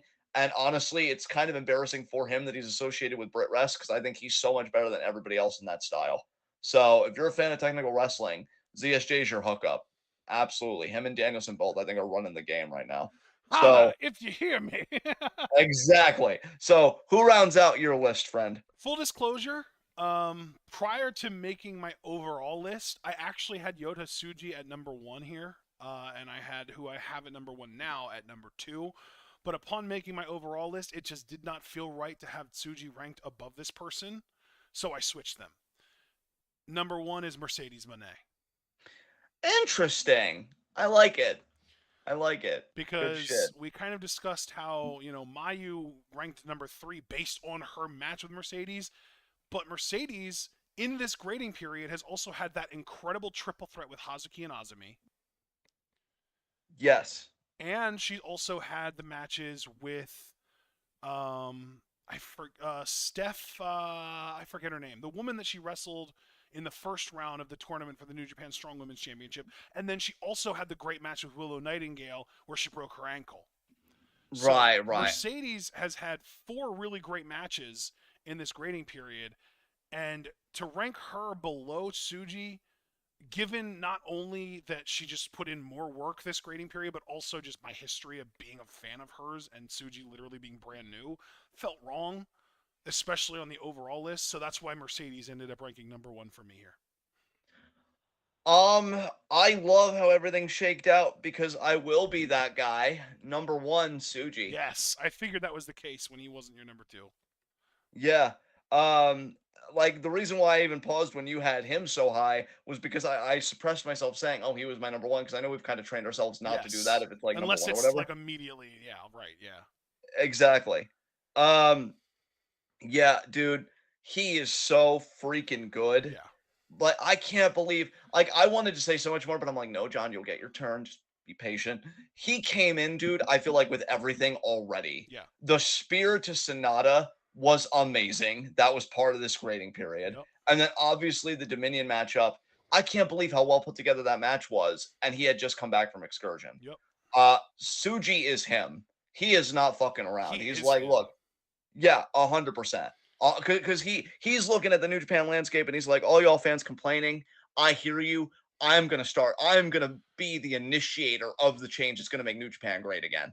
And I think the biggest compliment that I can give Suji, this dude gave me hope. You know how Yeah. down I've been on New Japan and still am. Yeah. Because you have to crawl through glass to get my love back, New Japan, for the shit that you put me through. But Suji shows that you're willing to make that crawl. Yep. This dude is a beast. Like you, dude, I love Sonata and I've wanted this world title for him so long. So you can call me a fickle wrestling fan or what. I'm not saying you would. I'm just saying the general you. Right. You can call me fickle if you want. People. I I wouldn't have minded the title change because this dude looked so believable. Like he really came in with his whole chest when Sonata tried doing his dropkick sequence of the vertical leap and said, "I am a man," and steered him out of the ring. That was Like, amazing. I low key, I kind of want to go back and watch that match. That match is on my match of the year candidates list. because it was fucking nuts, dude. Would you like to Like, hear how many matches I have on that list so far this year? how many? Let's see. 1, 2, 3, 4, 5, 6, 7, 8, 9, 10, 11, 12, 13, 14. God, you're such a responsible adult. I haven't even touched my list yet. I've been the complete opposite of last year. 14. I have Uh, 14 matches, and we are just about halfway through the year. So we're probably going to be looking at 29 to 30 matches being on the list by the end of the year total, and that's going to be one of them. how's bragging Kim going? But no, in all seriousness, I am happy that you're getting that list I together. never made any of those comments last year when you bragged about how well you were doing on keeping up with yours. I am a horrible person, okay? But no, you're doing great, man. I really need to start stepping up my efforts. Thank you, Gala. Stephanie Vacker, by the way, was Oh, on yeah, Mercedes okay, there we list. go. But yeah, dude, what blew my mind the most, to get back on a more serious note, because I am loving how much fun we're having with these, but he just came in so complete already. And that's Yep. why I didn't even disagree with you. And I wanted to like jump on and like enthusiastically affirm what you said about like just him having kind of the leg up on Jay White around that time, because I still feel like Jay White needed polish when he came back. Yeah. And he got it. And he's great. And I wish things would have turned out differently for him, because I think just when he got it together, that was the beginning of the end. And that's really kind of a kick in the dick, if I'm being honest. But Suji's already come in complete. And like that could be bad, maybe. Because it's like, did we already see the best you could do? Because now you've enticed me, and I'm like, what's your range? And I'm wondering what his range is in ring. Are there things you can do that you didn't get to show us? How are you going to grow as a character? But I'm going to trust in Suji to be able to answer those questions. So, yeah, yeah, that just rounds out New Japan for me. You already gave your number one with Mercedes Moné, which means we get to Yes, Stardom. sirree, we do. And I think Honorable I get to do mention honorable mentions time. first, Yes, you right? do. Oh my god. All right. 5, Tamantha. Oh, she didn't even make any of my lists. Oh, wow. For real? For That's real. For insane. real, for real. I Wow. think that Dude, I think that the way that she beat Mina pissed me off so much that I'm just bitter. dude, I understand. Believe me, my bitterness is going to show in a different way. No, I got you, fam. So 5, Tamantha. God, I hate you. 4, Ami Sore. 3, oh God, Javaris, forgive me. Suzu Suzuki. Oh my god. I'm sorry, okay? 2, May Seta. Damn. She was really close, y'all. I'm really a big fan of May Seta. I feel like she's getting to show me what I missed when the cruiserweights were exploding in ECW and WCW. All right. For Stop real. stop stalling. Who's the last one? Who Sorry. else didn't make the list? God, that tone. First of all, apologize for that tone, and then I'll continue. That was some tone. I'm curious. Who else didn't make the list? Azumi. I knew you were stalling for a reason. You son of a bitch. Don't take that tone with me, sir. All right? I'm proud of the top 5 that I have. So, Uh, who didn't make your list? oh, it's a long one. I've got a lot of honorable mentions actually. Yeah, that's also what she said. Get to it. I will say, just barely missing my honorable mentions was Micah. Okay. I, Okay, I but looked you at did say her and I considerate. stared and I was like, is she honorable mention worthy? And I decided against it. I do like Micah, but not enough to make her an honorable mention. So, honorable mentions Mayu Iwatani, Hanan, Momokogo, Utami, Kamitani, Azumi, Lady C, Kashima, Momo Watanabe, Starlight Kid, Julia, Ami Sore, Xena, and Jessie. Oh, you really just said fuck Queen's Quest with your whole chest, didn't you? That's a lot of honorable You're mentions in Queen's Quest. I didn't say fuck Queen's Quest.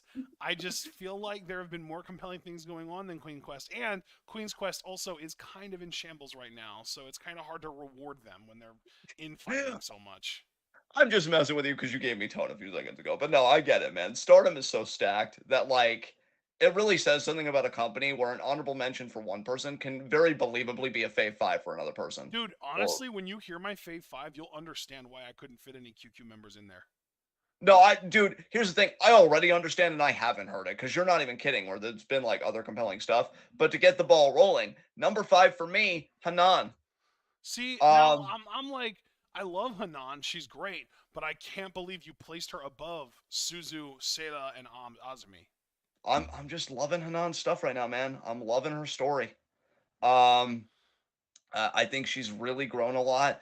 I'm loving this fucking modified Mahistral Cradle type pin she's got that she's winning matches with. I think she'll get a few upsets at the 5-star if she qualifies. Fucking Stardom. Um, I just really I kind of hope she challenges for the Wonder title for the first time this year. I don't think she will because there's not really that much time left, and I feel like there are so many people ahead of her for that kind of distinction. But I just wanna take the training wheels off Hanan and just let her go. Like I'm ready to see it. I'm really, really digging her right now. And I just wish she wasn't teaming with such losers like Saya Ida. That's my only complaint. Yeah. So who starts off your Fave 5 Number list? 5 on my Fave 5 is the team of Suzu Seda.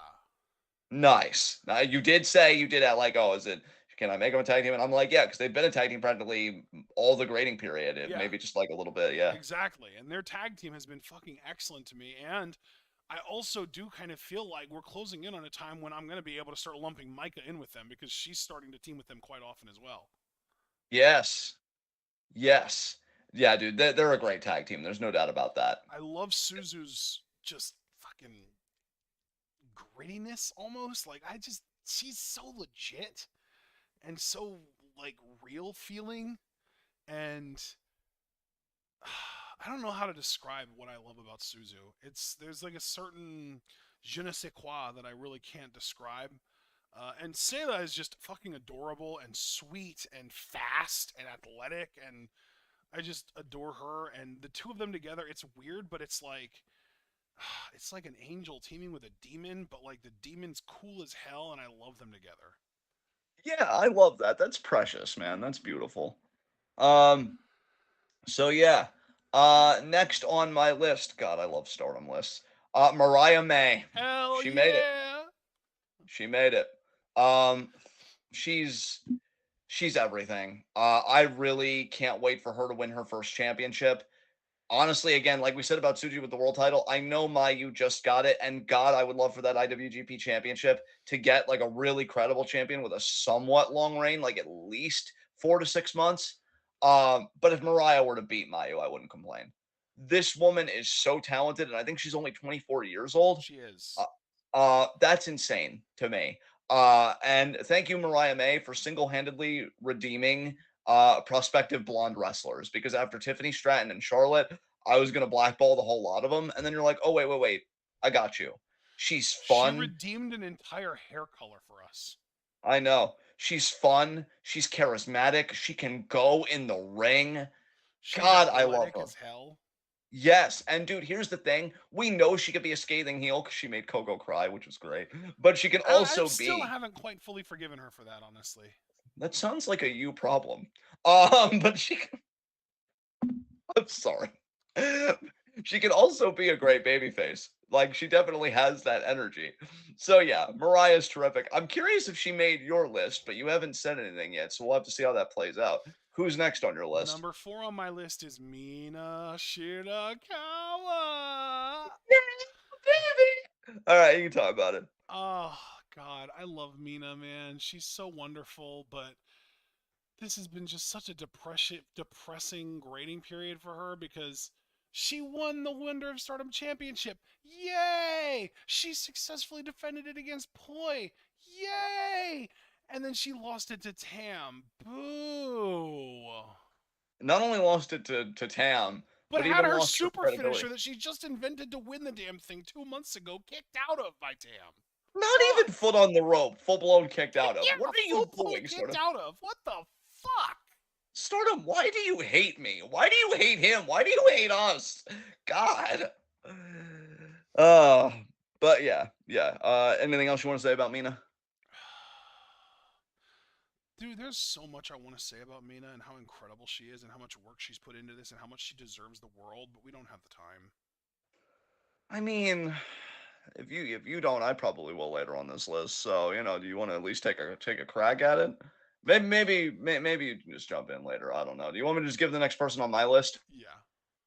Utami. Nice. I'm so glad she's still on your list. I'm not surprised she's still on your list. I am a little surprised that she's this low on your list, though, because I feel like she's become like a perpetual number 1 for you, and now she's She moving to has, number 3. but What the I can't believe cube? I can't believe I'm saying this, especially after the tone you showed me earlier. But you were right about the state of Queen's Quest. It's Yeah, it's in shambles, man. I'm telling you. okay. Maybe that's a bit strong. Okay, like Oh, okay. we're I'm gonna be sorry. fine. Tell me what words you would rather use. Wow. Well, you know what? Now you're never gonna know. But I apologized. you know what? You're right. No, truthfully, in all seriousness, I shambles, I guess, is accurate. It sucks, right? Because I love Queen's Quest. I loved Queen's Quest when Momo betrayed it because that was like my favorite iteration. I'm like, oh my god, the synergy, the sisterhood, everything. And then Momo's like, yeah, would be a shame if something happened to it. And I'm like, well, Momo, nothing's gonna happen to it, right? Right?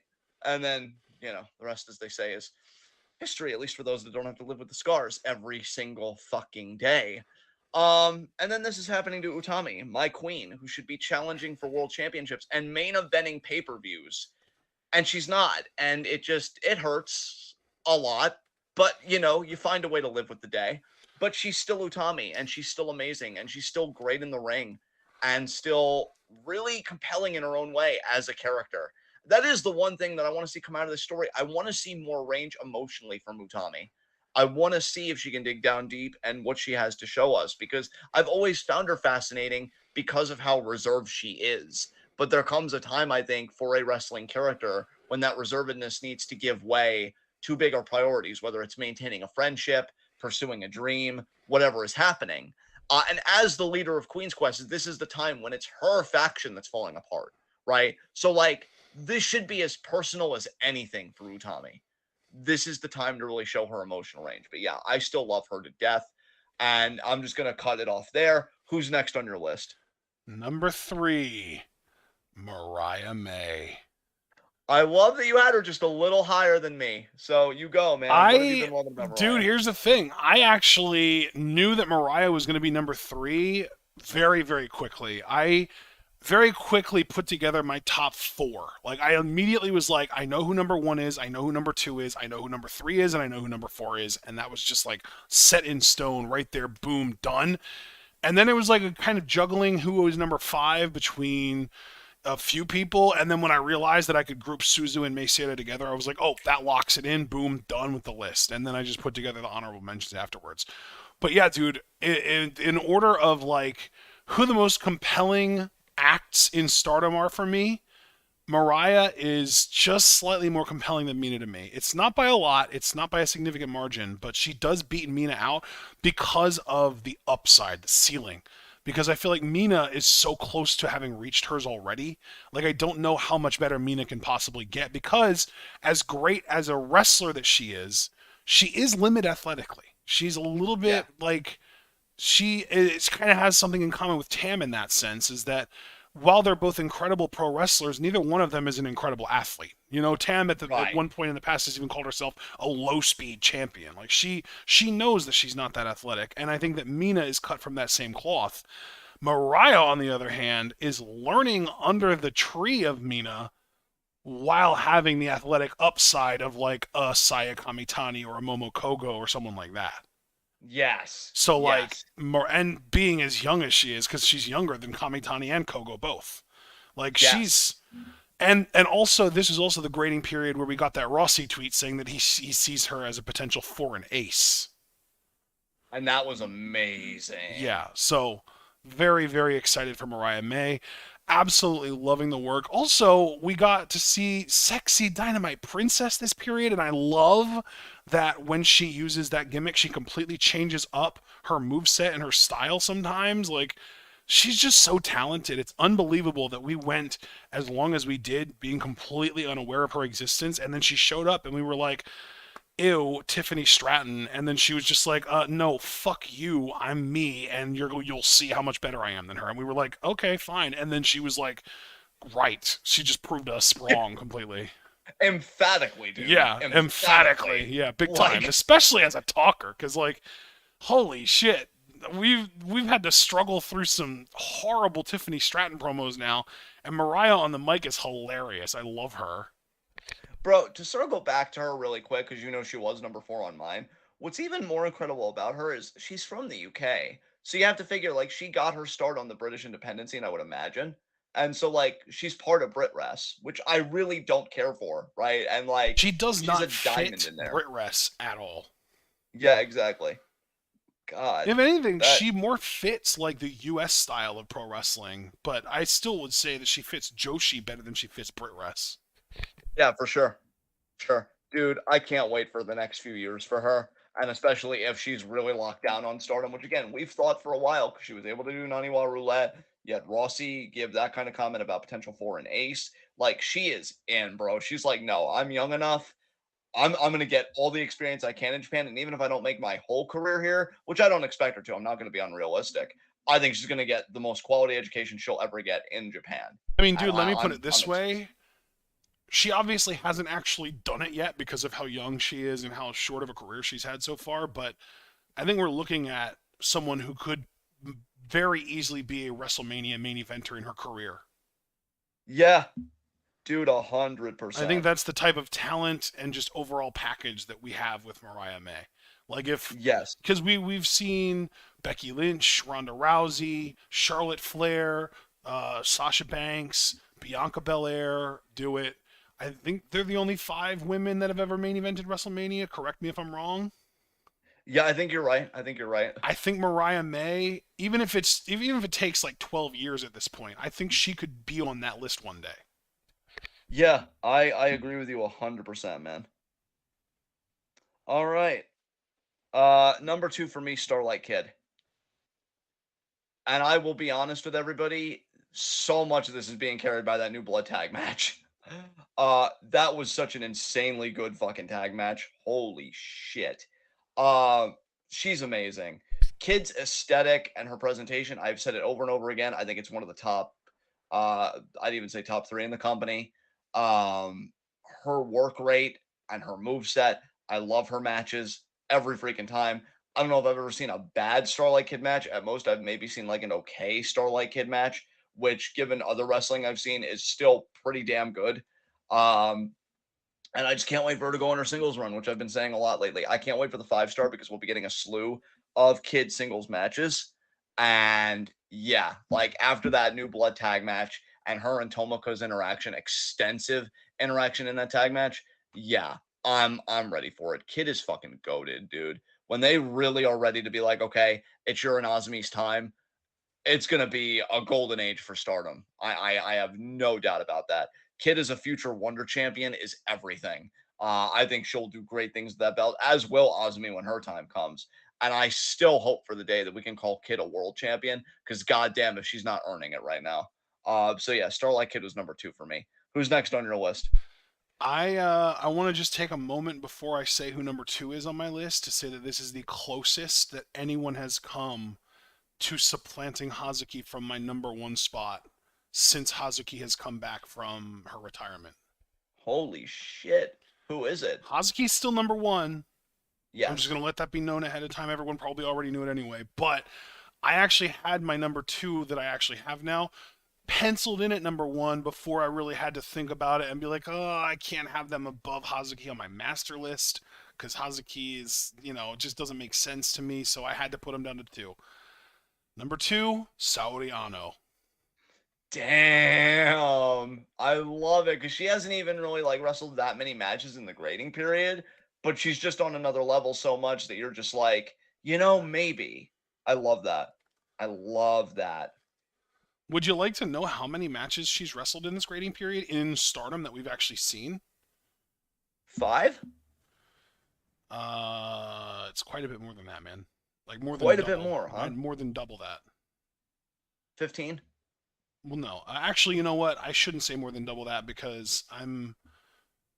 Let me count real quick. 1, 2, 3, 4, 5, 6, 7. Okay, so it's not as many as I thought because I was just looking on Cage Match, and a lot of these matches that have happened we haven't reacted to yet. So it's 7. It's 7.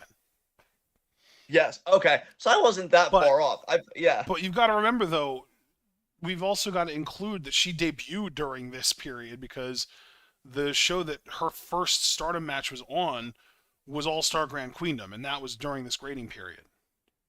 Yes. So we got her debut. We got that crazy backslide bridge where she stood on top of, I think it was Suzu's halves to get the winning pin.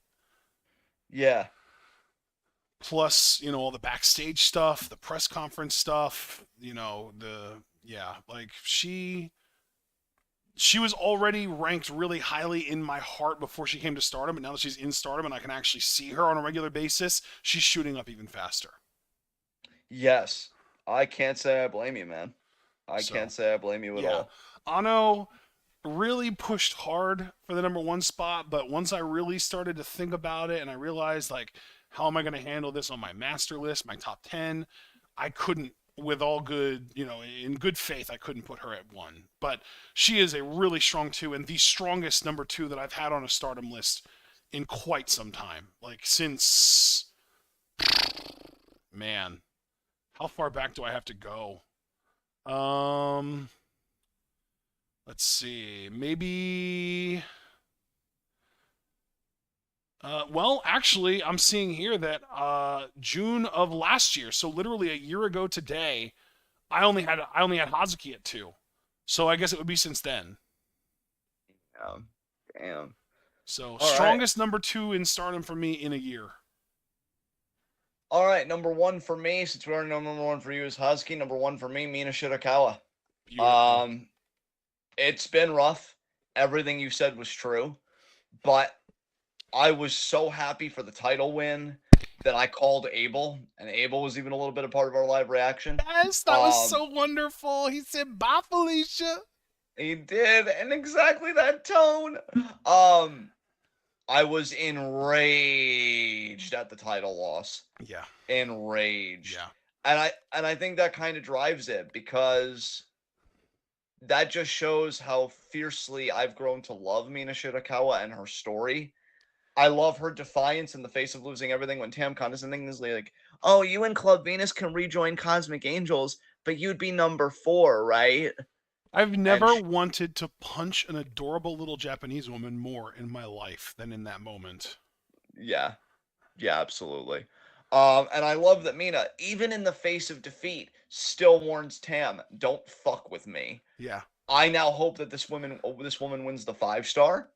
I want her to take the world title from Tam. I want her to take Tam's leg. I want her to take Tam's happiness bit by bit. I want her to find the loose thread of everything that Tam has worked so hard to keep together, tug at it, and watch as Tam is just powerless to stop it unraveling.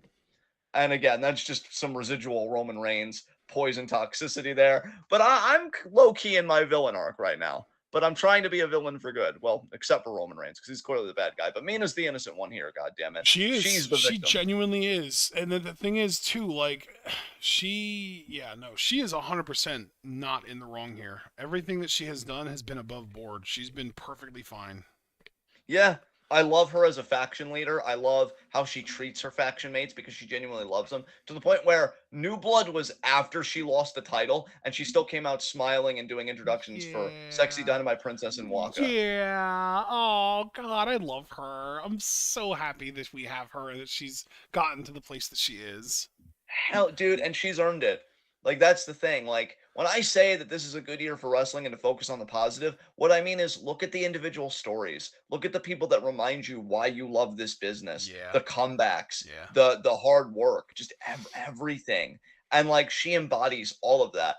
Look, there was a time, people, when I was accepting. I was like, look, we're here. It's beautiful. She's Wonder Champ. It doesn't matter that she'll never be world champion. But then Tamantha had to happen.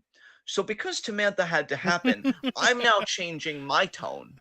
And my tone now is go fuck yourself. If we want Mina to have the world title, she's taking the world title. And there's nothing you, Tamantha, can do Oh, about it, because when it's all said and God. done, you won't even have a leg to stand on. And that's literal, I'm baby. rooting That's for you literal. so hard, but I just don't think Mina's ever going to be a world champion in Stardom, bro. I'm sorry. Bro, you look, if there's one thing we can say about John, and God, there's a lot, and a lot of it's very concerning. If there's one thing we can say about me that's positive, I will drag my fucking carcass for any fucking cause I believe in. Because I know I don't have much credibility left, but I'm going to, again, drag that carcass to Mina for 5-star. Because now, when she lost it and the way she lost it, the more I think about it, I'm like, would they really run it back, Mina Kamitani, but as a 5-star final? And that just sounds fucking insane to me. See, and we had a She, little discussion in the Discord. I think this was on Monday when you were showering. yeah, I think we kind of agreed that it would be really interesting if they repeated, because you know how we talked about a while back about how Ghetto books on like a 2-year cycle. yes. I wonder if Rossi has like a similar philosophy, because what was the Cinderella tournament final 2 years ago? Kamitani versus Micah. Yeah, and Micah's been on a roll, dude. So what if it's Kamitani versus Micah in the finals of the 5-star? Micah finally gets the win over Kamitani as like a revenge for 2 years ago in the Cinderella, only this time it's for bigger stakes. Micah gets to challenge for the red belt. That could happen. I'm not Micah, even saying she'd win it necessarily, but you just never know with Stardom. It feels very much like an up in the air thing. I think I'm still going to lock in Kamitani as my favorite to win, just because, like, once she drops that white belt, you immediately have to think she's got to be going after the red, and especially if they end up in the same faction, like, holy fuck. yes, But yeah, we'll yes. see. We'll see. We've got a long ways to go before we even get to the 5-star. I mean, you and I have not even watched the show where the announcement has happened as far as who's in it yet. So we've still got a long ways to get to. Yeah, dude, I just love how open the 5-star feels this year. Yeah. Like, this is the first 5-star since we've been covering Stardom that, for me, speaking solely for myself, I feel is the hardest to predict, because I don't even know what the final is going to be. And I feel like normally, I've been so good about, oh yeah, this is the final. Yeah. But I feel like Stardom's done a really good job this year of building multiple people at once. So yeah, Mina deserves the world. and fuck you, Tam Nakano, for taking her Wonder title from her. You will pay for this, and I'm not forgiving you until you pay for it in full. So, all right. Nice. Sounds That good. rounds out Stardom. Beautiful. I have chosen Vengeance. We've all got that cleared up. Now it's time for our other list. So, oh, yeah, that's right. Neither one of us has honorable mentions for this because I know you Wait. said that before we went live. I think technically I would have done Hazuki next because of it was Right, going in that's order. right. You do have to talk So I guess Hazuki, I right? would go first for other, which again, like you just said, neither one of us has honorable mentions for our other list, so I'll just get my number 5 in for other. Real quick though, I realized you never even though we knew it was Hazuki, you never got to talk about Hazuki. Is there anything you want to say about her grading period? I didn't want to take that from you. I mean, Yeah. she's fucking incredible. She's wonderful. I love her. She's perfect. Oh, I don't know what to say, man. She's just awesome. it's beautiful. I'm touched. Okay, now we can move on to other. I feel good. I feel Number good. 5 for me and other is Mizuki. Nice. I think I just put that there because there was a moment where she hit a whirling candy that got gifed a lot on Twitter and stuff that I thought was really cool. Yeah. Yeah, definitely. Other was rough this session. This was a tough grading period for other for me. This was the hardest other I've ever had to do. Other is really starting to get increasingly difficult for me. But yeah, number 5 for me, I think I did all Impact people because I just did like a clip binge. Before we went on here. Alex Shelley, happy for him that he's the world champion. From the stuff that I was able to glean, on YouTube, I'm like, okay, what is his last few months been like? He's still solid in there. He's been around a long time. He absolutely is a veteran. I won't necessarily say an old head, but I mean, yeah, you could, and I wouldn't really flinch at it. No, the It's old heads are the dudes he's interacting with, like PCO and Bully Ray and fucking Steve Macklin or whatever the hell his name is now. oh god, yeah, ugh. But it is No, it is interesting Steve as Macklin now. It used to be Steve Cutler. Sorry for cutting you off. Go ahead. yeah, but it is interesting as a guy that was a mark for the Motor City Machine Guns, seeing them practically run Impact Wrestling because Saban has the X Division title, Shelley has the world title, Nice. and I'm happy for Shelley. Good for him. So who's next on your Yeah, list? no, I was gonna say my problem isn't that I haven't had exposure to Impact because like if I just wanted to pick names out of a hat that I've seen work on shows in Impact, I could. The problem is that I don't like that many people in Impact.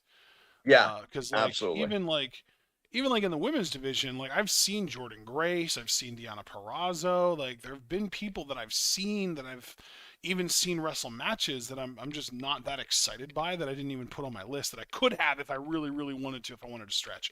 But I tried to keep my list exclusive to people that actually excite me, which is why number 4 is Trinity. Nice. Yeah, she's really cool, man. I like her a lot. I think she actually debuted for Impact during this grading period, and her promo was great. She's wrestled some fun matches.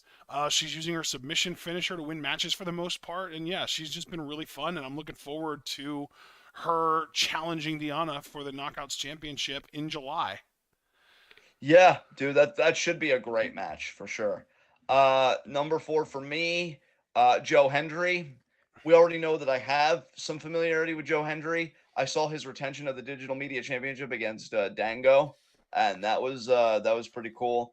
I still think he has a great look. I could see him winning the world title just as like a random TV pop that Impact loves to do. He definitely has that kind of energy to me. Wouldn't expect him to hold it for very long, but again, I think for Impact, it's more about the moment, not necessarily the title reign. So backwards priorities and all that. But yeah, he's still solid. I'm still enjoying him. I still believe in Joe Hendry. So who's next on your list? Number 3 on my list is Chris Bay. We actually share the same number 3, so you go Oh, first. sweet. Nice. Yeah, no, I love Chris Bay. He's fucking great.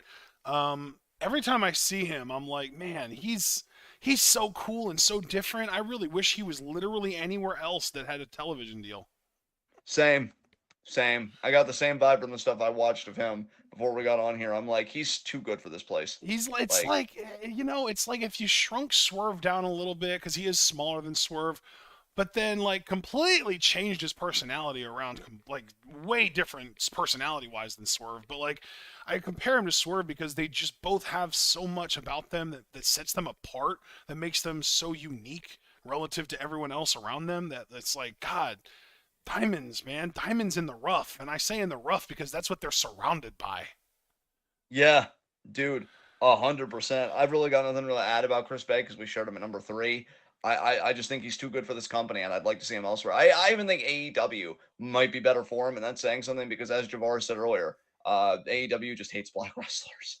So I don't even know how well he'd do, but I just want him to be seen by more people. I think he's insanely talented. Yeah. So who goes next then? Do you still go next since we shared the same number 3, and then Yeah, you I'll just go give your number next. 2? My number 2 is Giselle Shaw. Okay, cool, cool. That's actually a really unique pick. I like that. Dude, I love Giselle Shaw. I think she's fucking awesome. I love her intensity. I think it's this most of her ranking this high is derived from one particular segment, and we've talked about this before, even like on an in review a couple times, where Trinity and Deanna were having a promo. Giselle comes out with Savannah Evans and someone else. Again, I can never remember the name of the person that came out with them. The three of them attack Trinity and Deanna, beat them down. Jordan Grace comes out to try and make the save, but the three outnumber her, beat her down. Giselle hits her with knees and stands tall, but the intensity and focus and like the regality, like Giselle just comes off like such a fucking queen, man. Like she just comes off like she runs the fucking division. Like she's just the shit and she knows it. I love her poise and the charisma and the presence that she has. And we both know she's damn good in the ring too. And yeah, man, there's just something special about her. I think it kind of sucks honestly that she's an Impact, but hopefully she can rise to the top of that mountain and kind of conquer it to increase her name value so that if and when she does decide to go somewhere else, she doesn't just get treated like some other random woman. She gets pushed immediately Right. because she's great. She's fucking awesome. Yeah, I really like that you had her on your list. I think that's a really cool addition on your part. Number 2 for me, Mike Bailey. Nice. I've been watching some of his stuff, his more recent stuff. I am so happy that this dude's back in the U.S.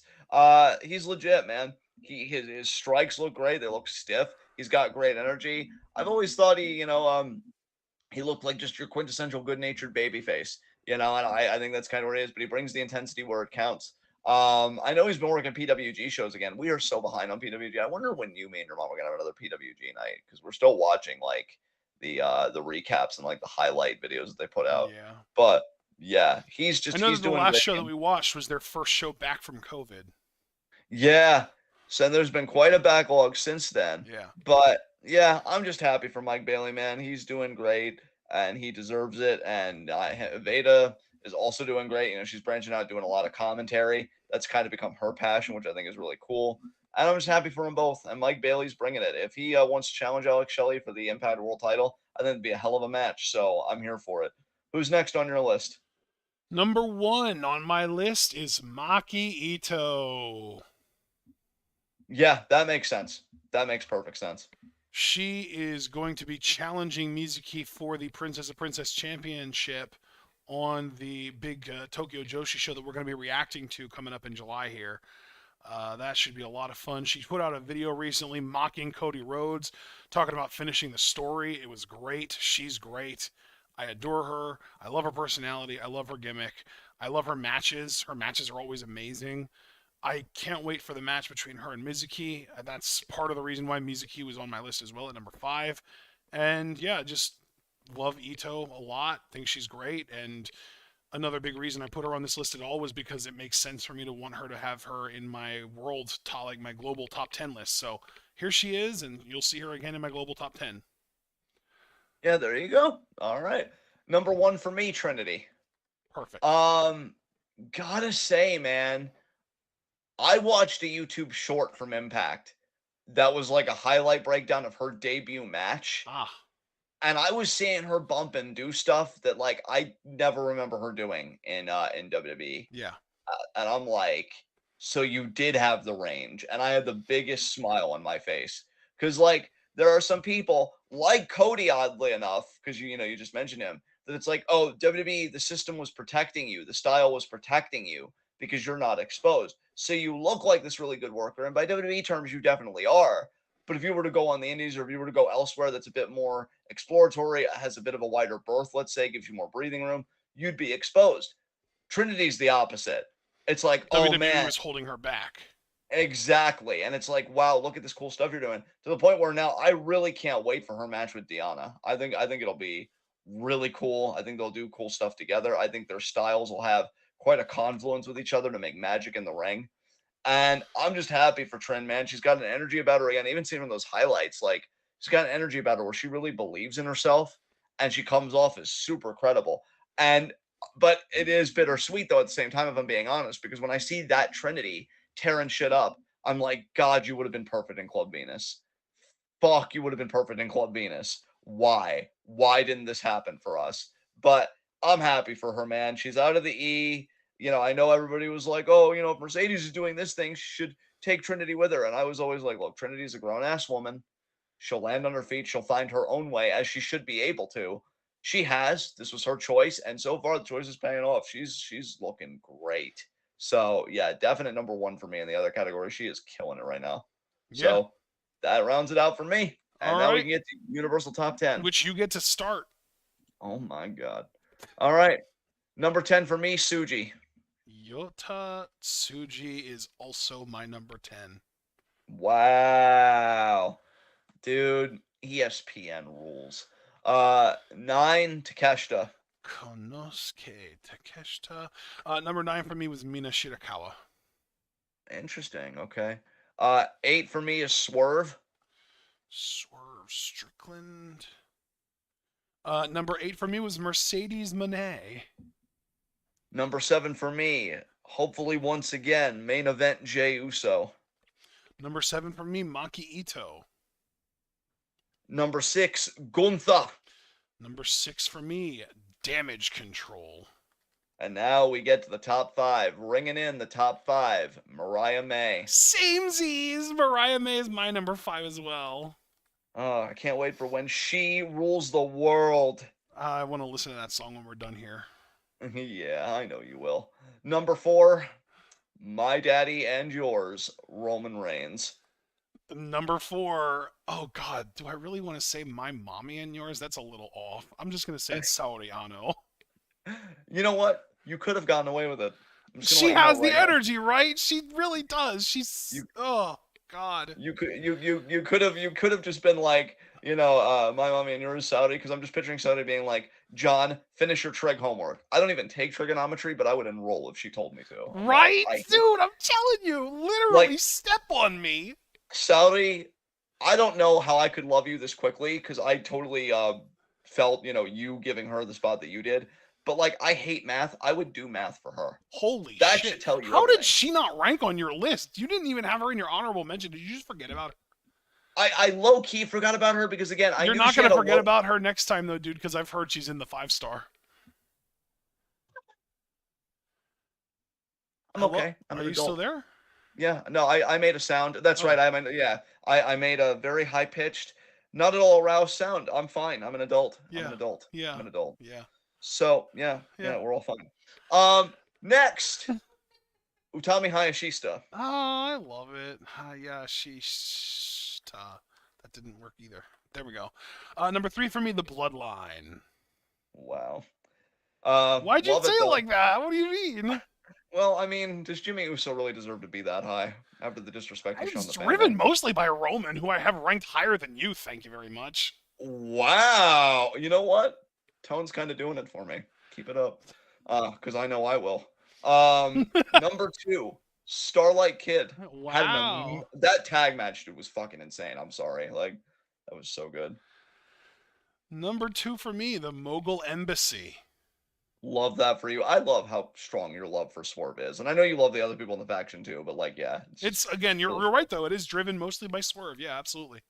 Number if that faction was led by, just say, fucking, I don't know, Ricky Starks, it wouldn't be top 5 for me, I don't think. Yeah, ew, that step down is insane. Number 1, the rightful Wonder of Stardom champion and future world champion, because I'm all in on vengeance, Mina Shirakawa. Fuck you, Tamantha. And as everyone probably already knew, number 1 for me, Hazuki. Yes! Okay, so now that I'm done squealing like a girl, or am I? I wish Um, Hazuki would have been one of Mina's challengers while she held the white belt, but she just didn't hold it long enough. Fuck. yeah, we didn't have that world, bro. And you know who took it from you? Well, you already know. I don't have to say it Samantha, and again. now you know why Yeah. she didn't make my list or my honorable mention. Fuck Tam. God, I didn't think I could get any harsher with Tam, but Tam, you're a real butthole. All right. Wow. Now that we've gone, It's funny because I really thought that you were going to say something genuinely hurtful, and you said that, and I just feel left wanting more.